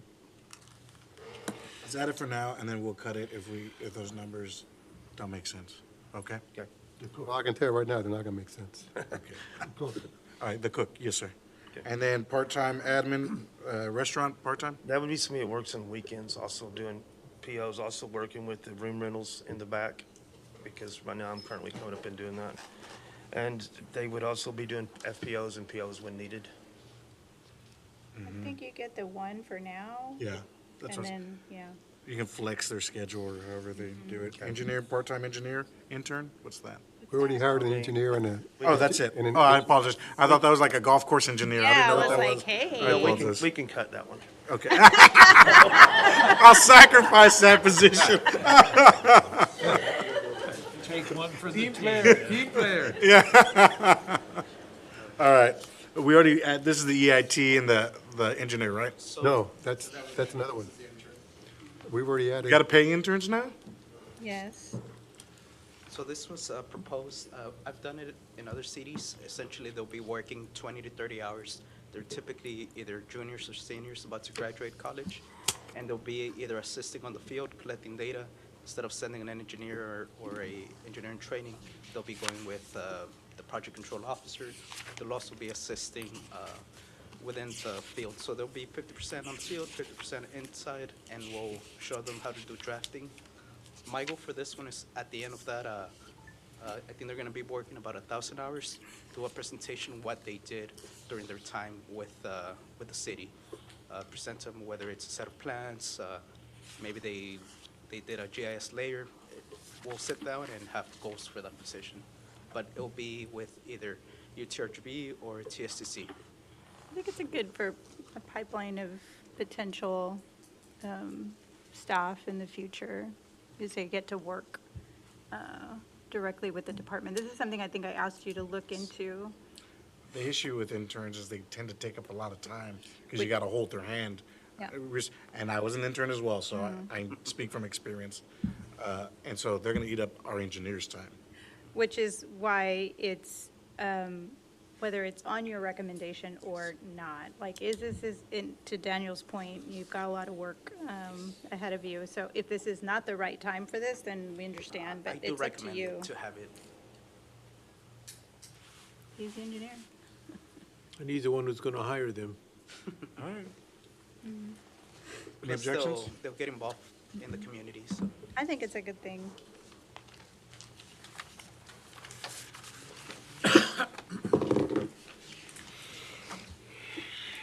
Anybody left to piggyback?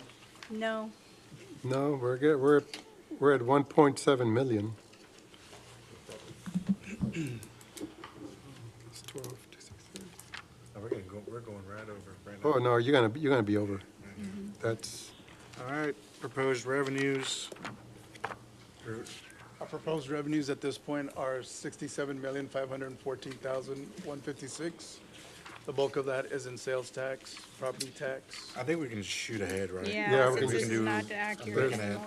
there's nothing, All this, when we get to page, On this one, we did add the 100,000 to the DID, but I also added all of the transfers just so that you could see, because if I put the $100,000, it looked like it was just that one transfer, but there are other transfers that we fund out of the general fund. And these are all the transfers that we fund out of the general fund, yeah. which I added the 100,000 to the 330 of downtown. So it goes to the 430. Yeah. Okay. Yep. Instead of the general fund, can there be more money allocated from the hotel and motel tax to the downtown? they can only use it for advertising. Okay. It's not gonna really help them. Well, there goes And that. a lot of that money is going to be going to like those downtown events, like Downtown at Sundown, So, things like that. And as well as facility improvements. With adding the extra $100,000, we're doing that because we're going to let the PID expire when it comes up again? Is that what we're doing? We're looking at that. That's what Wednesday's meeting's about. Correct. All right, and there's a joint meeting Wednesday at 5:30 at the museum. Thank you for the reminder. It's at the museum? Yes. That's what I was like, thanks for Yeah. the reminder. Yeah, because there's a P and Z here. Oh, all right. I like using the letter, it's very nice. No, the museum. Excuse me, the museum, thank you. All right, so then, Oh, my goodness. Okay. 35, right? That's what I thought. Additional budget considerations. I think last time you said you weren't gonna do anything with, TMRS, right? I said I wasn't going to recommend the 8% increase because we couldn't afford it. But I did ask the commission to consider the updated service credits only. And it would be an ad hoc, means it's just a one-time. Okay. There's an additional sheet that kind of shows the cost of what it'll cost This one us. here, right? Yes. So for each percentage point, so if you read like the fourth line down, it says each percentage point equals about 340,000 in cost, right? So the option one and the option two, those are the increase in costs. Now, if we go with the option 2 would be repeating, and that's not what we're recommending because that means it'd be on every single year. Every year. This option 1 would just be one-time adjustment made this year, and that's it. The last time we did it was in I don't remember, 18 or 19? I think it's 2018, 2018, right? I think so. And this is an additional 720,000? Yes. For option 1 only. But we're at 1.7 million now. So the only way this is going to work is if we take all one-time purchases out. Which is, That's the way it's gonna have to work. which is Yeah. why I was telling you we needed to up, we Yeah. should have started. So we can run the numbers and see what it looks like and just give that back to you at the next budget workshop. And then we also had you gave them the spreadsheet on the salaries also? Yes, the summary. Okay, everybody has a copy of the salary analysis that Robert worked on. Staff at 3% for all employees is 401,000. So the top part is a summary and the bottom part breaks it out by fund. So it has CDBG's portion, DID, fleet, general fund, HEB tennis center. And then Robert, I think you need to take out the sanitation number out of that, all employees, just so we can look at what the general fund is going to be. The general fund would just be the 295,000. What do you mean? Where's the 295? Oh, okay. Oh, there it is. The bottom Oh, part I'm breaks sorry. down all the I see. funds. Yeah, okay. So all employees at 3% would be 295. So on the very top, you have staff at 3%, and then it says all employees, less evergreen employees, difference 194,651. So are you saying all employees, or you're not saying all Well, no, employees? each column represents Right, so either one or the other. on the first one, like the 3%, all employees, that would mean all employees get a 3% increase. On the What's the second, recommendation, is what I'm asking. And then, just to clarify, all employees means everybody except the city manager. correct. So everybody else is in there except me. And anyone that's not falling under the collective bargaining agreements. Yes, and anybody that's through the CBA, which is police and fire. Most of the police and fire. And So this when is the just staff, chief not was directors. saying earlier that they weren't part of the Evergreen study, they would be part of this? And then the one that says less evergreen employees, that would be the employees that did not receive an adjustment under the evergreen. So that would be that second column. The 206,000 would be all employees, and then the general fund number would be 169,366.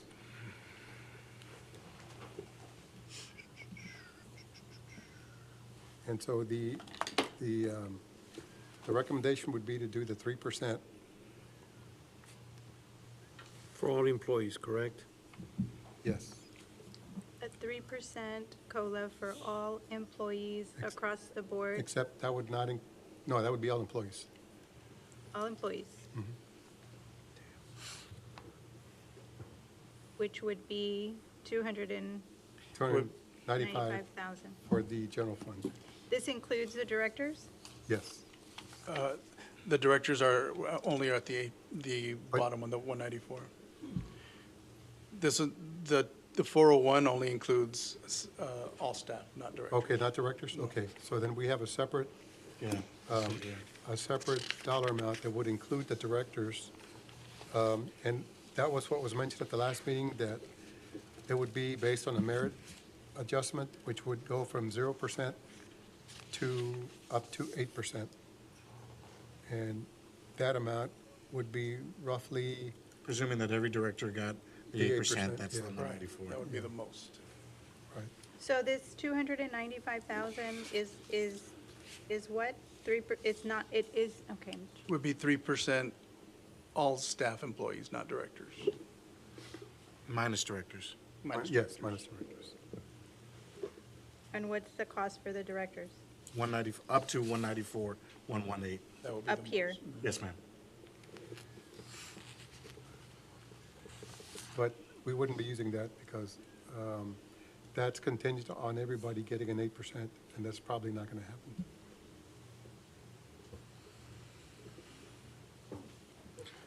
Okay. So, So, I'm sorry, go for it.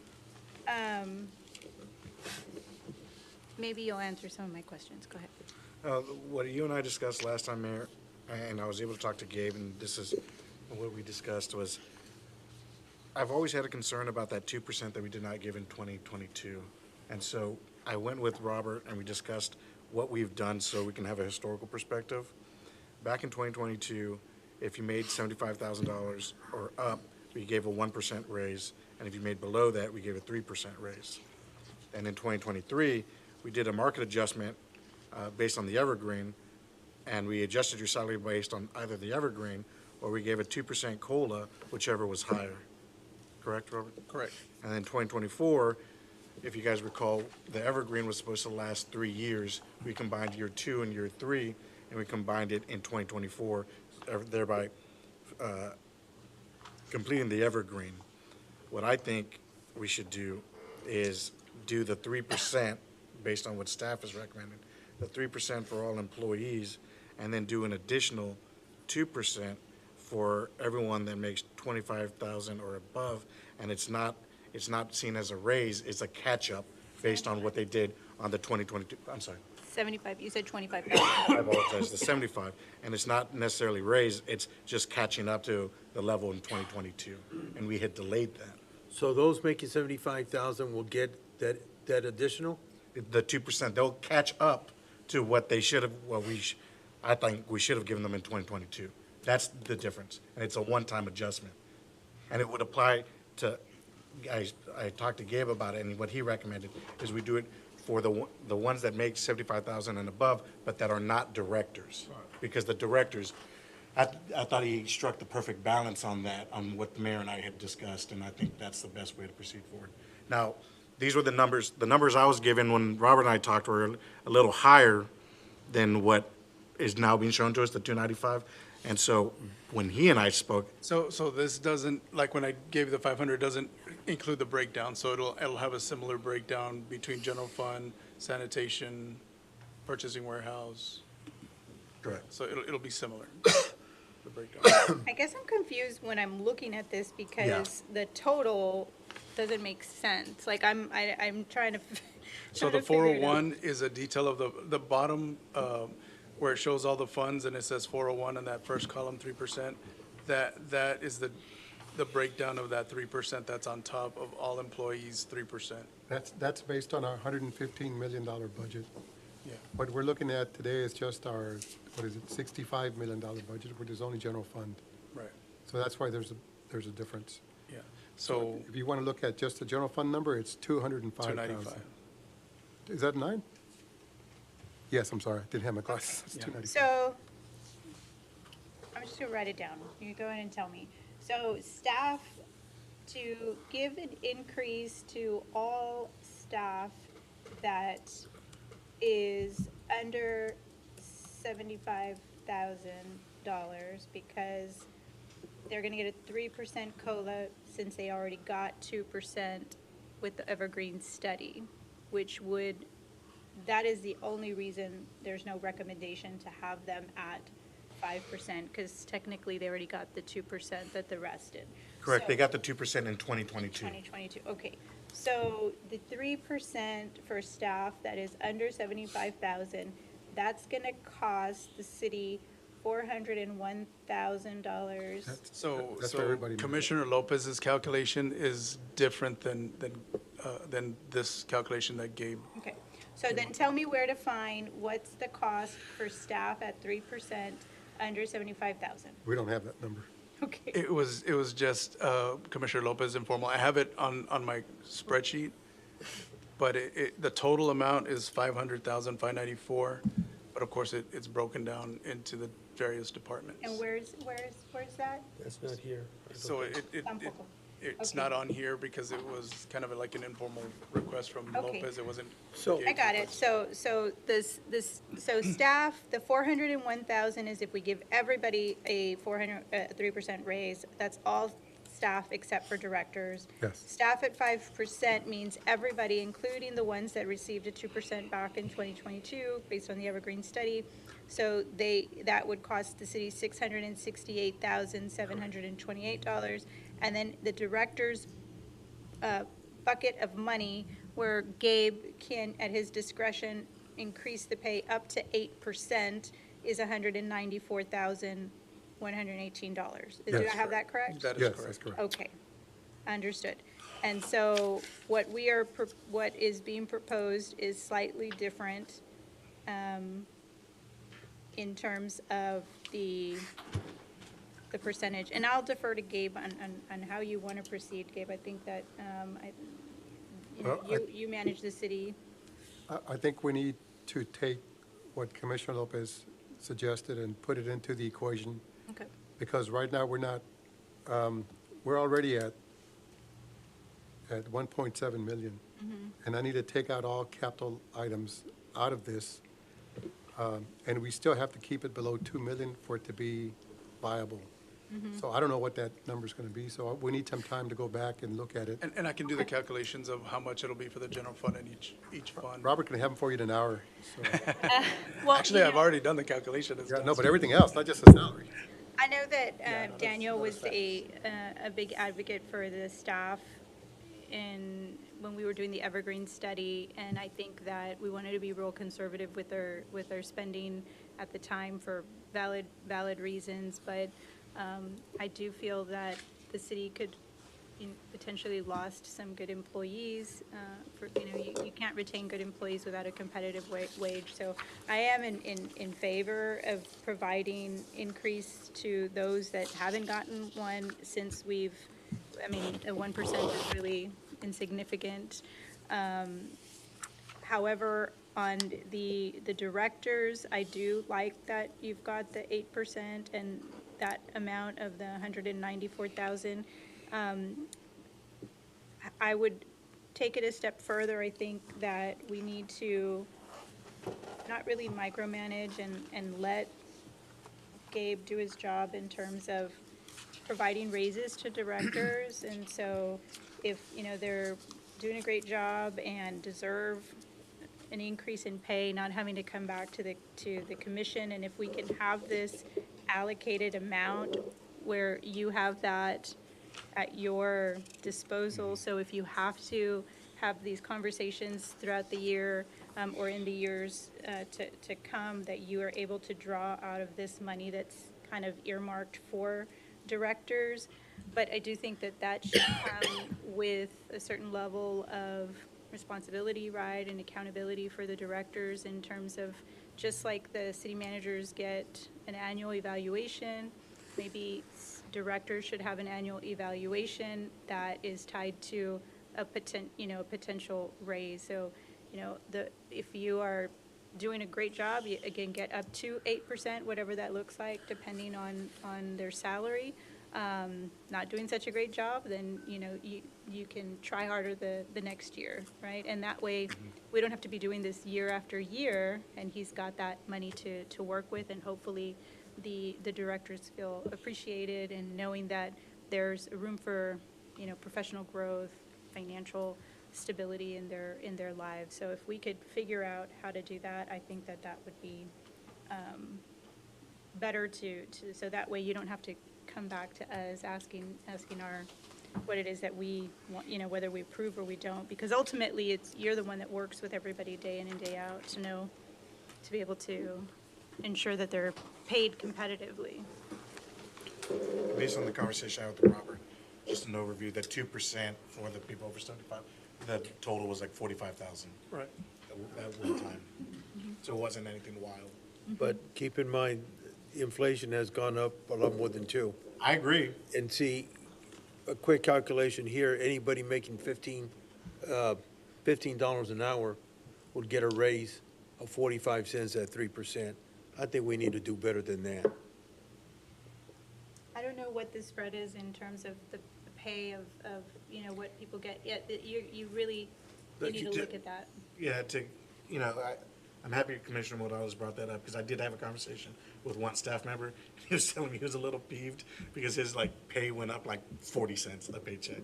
And so I get exactly where you're coming from. Yeah. But again, going back to the mayor's position, right, our point, overarching point is we got to make sure that whatever we do is financially viable, given our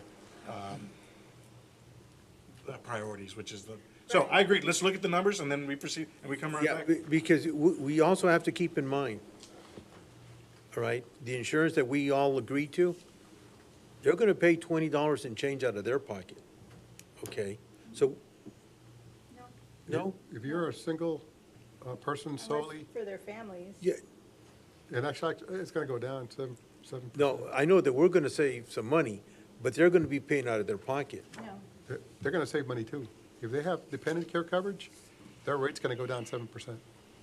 If they keep the same But coverage. this is only on HMOs, correct? And if they wanna do the PPOs or Oh, whatever? yeah, no, they do the PPO, it may stay the same. Whatever they're paying now, they won't have any savings, but if that's if they go up to a PPO. I need to find out what the difference is between both And- in this regard, sir, in But this regard. I'd like to clarify that though, Commissioner.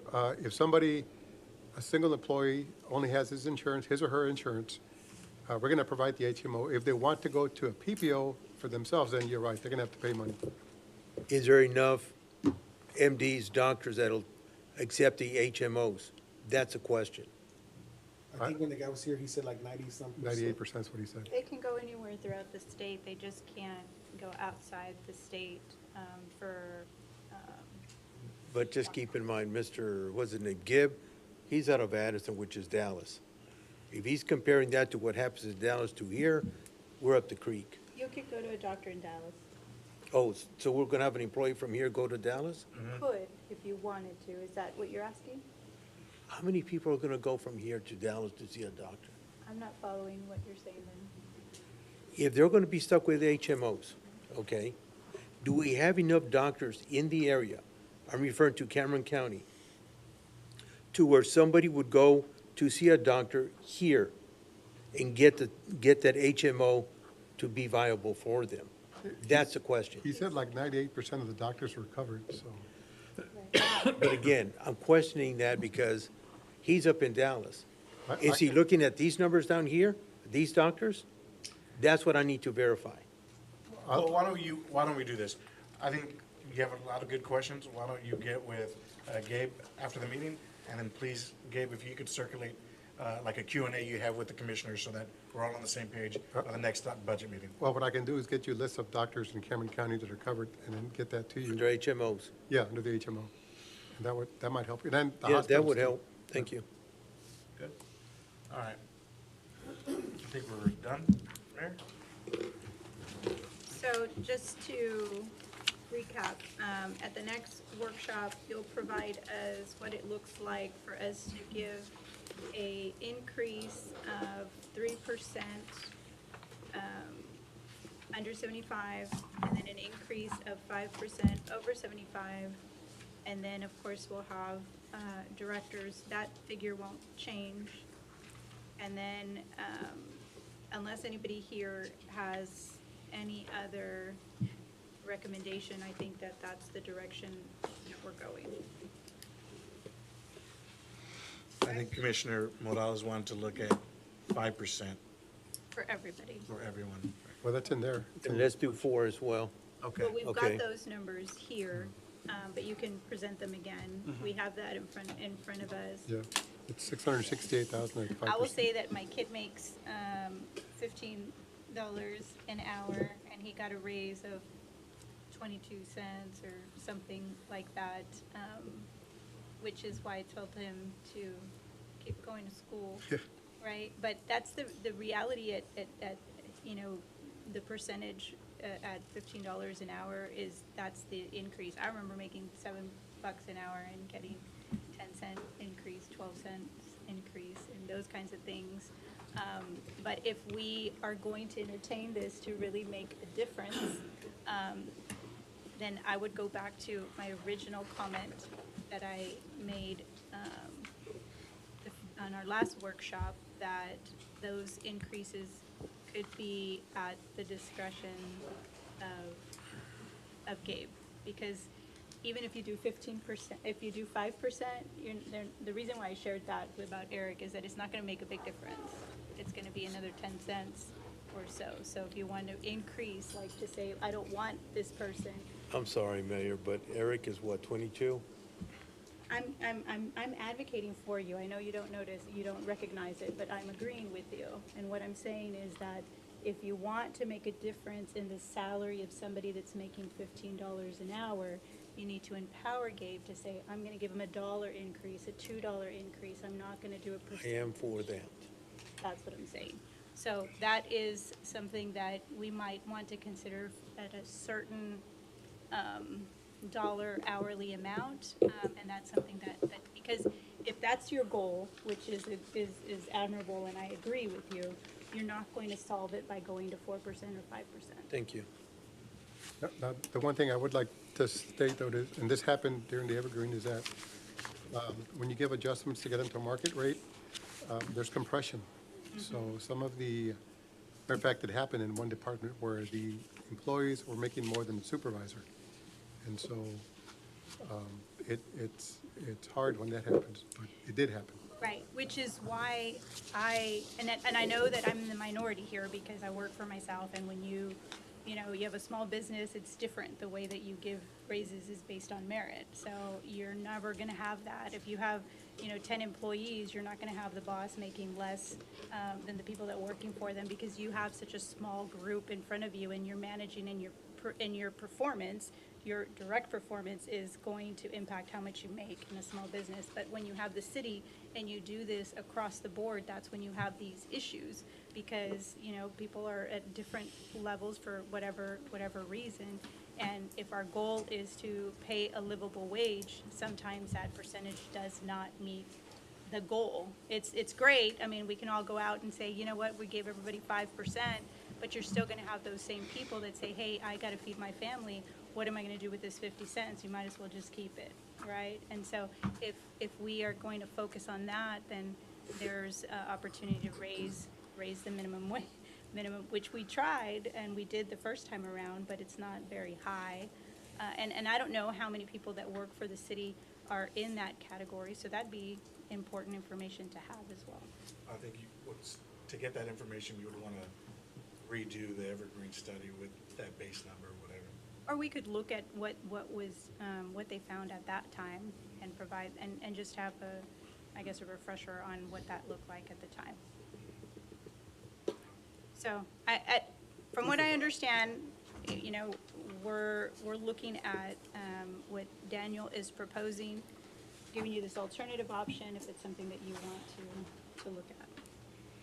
So it's going to be what Commissioner Lopez proposed? In terms of, But the mayor wanted to see a breakdown for 75,000 and under earning, getting a 3% raise, and then 75 and up, getting up 5%. So we need to break those numbers out so they can see. Okay. Because we already have here, and you can I just have it, bring them the back number in again. total, I just need to break it out by fund. Yeah, because you already presented all staff at 5%, all staff at, so we have this, you can Just add it provide to the bottom. And just add another. Okay, exactly. I could do that. Yeah. And then again, you know, to Commissioner Morales' point, we can look to see is there a dollar amount, like what we're doing for directors at 8%, it's 194,000. Is there an amount of money that we provide, Gabe, to say, okay, this is what you'll do for people that are earning less than $20 an hour or something like that? It's a thought. I would highly recommend that over than just the 5%. Does that make sense? Are you following? I get it. I don't know the practicality. Well, I know, but if you're gonna solve the issue, we don't solve it by pretending that we solved it.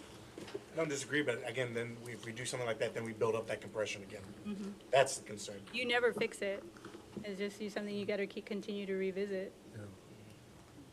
Yeah. All right. Is there anything else? Is it possible to get that running total for next meeting?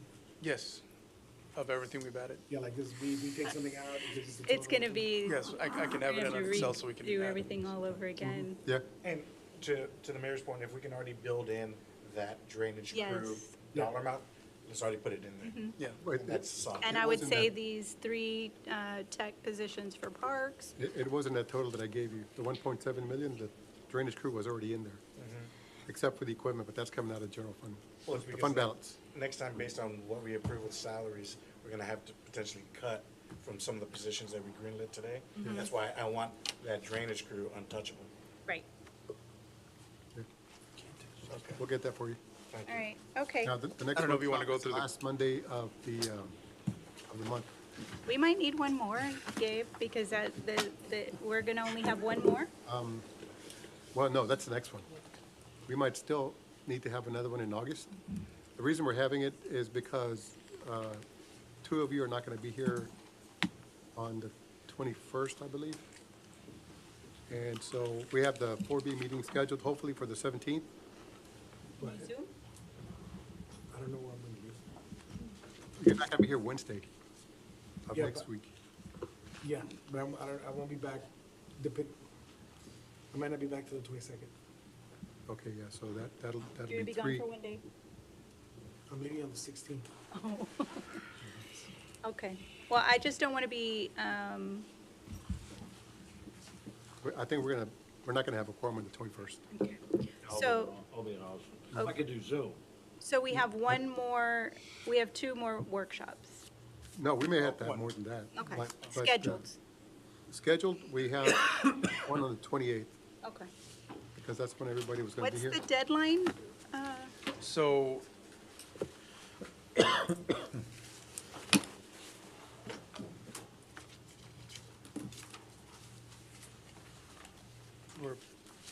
we could have another one in August. Just setting the tax rate, I'm gonna bring that to the commission on August 6th, Okay. so that we can, 5? yeah, so then we can finish earlier, so we don't go to the end of September. Okay. You- Okay. You're So going to be at the I'd have to 17th? bring it August 6th, and then at the end of August, we would do the first reading, and then the beginning of September would be the second reading, The Keep Harlingen and then we Beautiful, would be right? done. September? 17th? At the beginning of September. Oh, the 24th, okay. That's why we couldn't do it on the 24th, okay. Okay. So I would like to have on the September 3rd to be the second reading, second and final reading, So, I'm sorry, when? September 3rd. Okay. The second and final reading. No, we can have as many meetings as we need to in August. And but- and before then, yeah. Okay, but that's I fine. think for the, Yeah, you can make any changes up until you adopt it. yeah. Well, once you get all those figures, if you can share it with me Sure. and the commission, just so we have a chance to kind of look at that and see and what we need to do.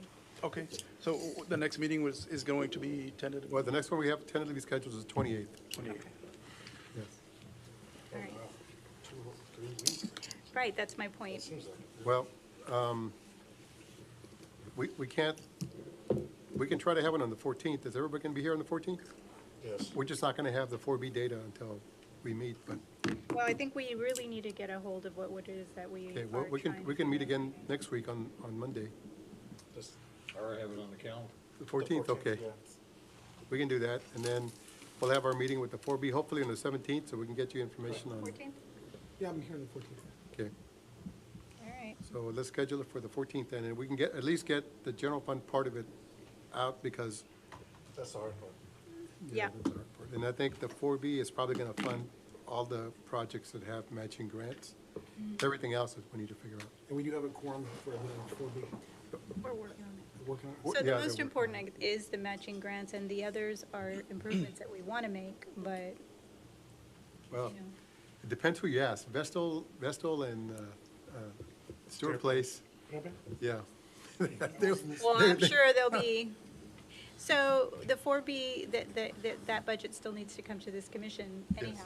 It does. So ultimately, is, That's a Mark question. I don't know what the answer to that is. right? Can they So- fund something from the 4B that the 4B didn't approve? No, 4B has to approve it, and then it comes to City Commission for approving the expenditure. And so then if they don't approve it, it goes back to them? Well, they have the discretion to approve or not approve, and then basically you have the authority to approve it or deny it. And so when you deny it, it goes back to them? Well, they have to make that decision, yeah. I mean, they can reconsider anything you want. So they don't fund Daniels Vestal Park, and so it comes to us, and then we don't approve it, and it gets back to them, then they go revisit Vestal Park? I mean, they can. I mean, they have the discretion with the fund. Right, What we're sending to them is the recommendations of the things we're asking them to. right. It's a recommendation that they approve this list that we're sending. Right. Correct.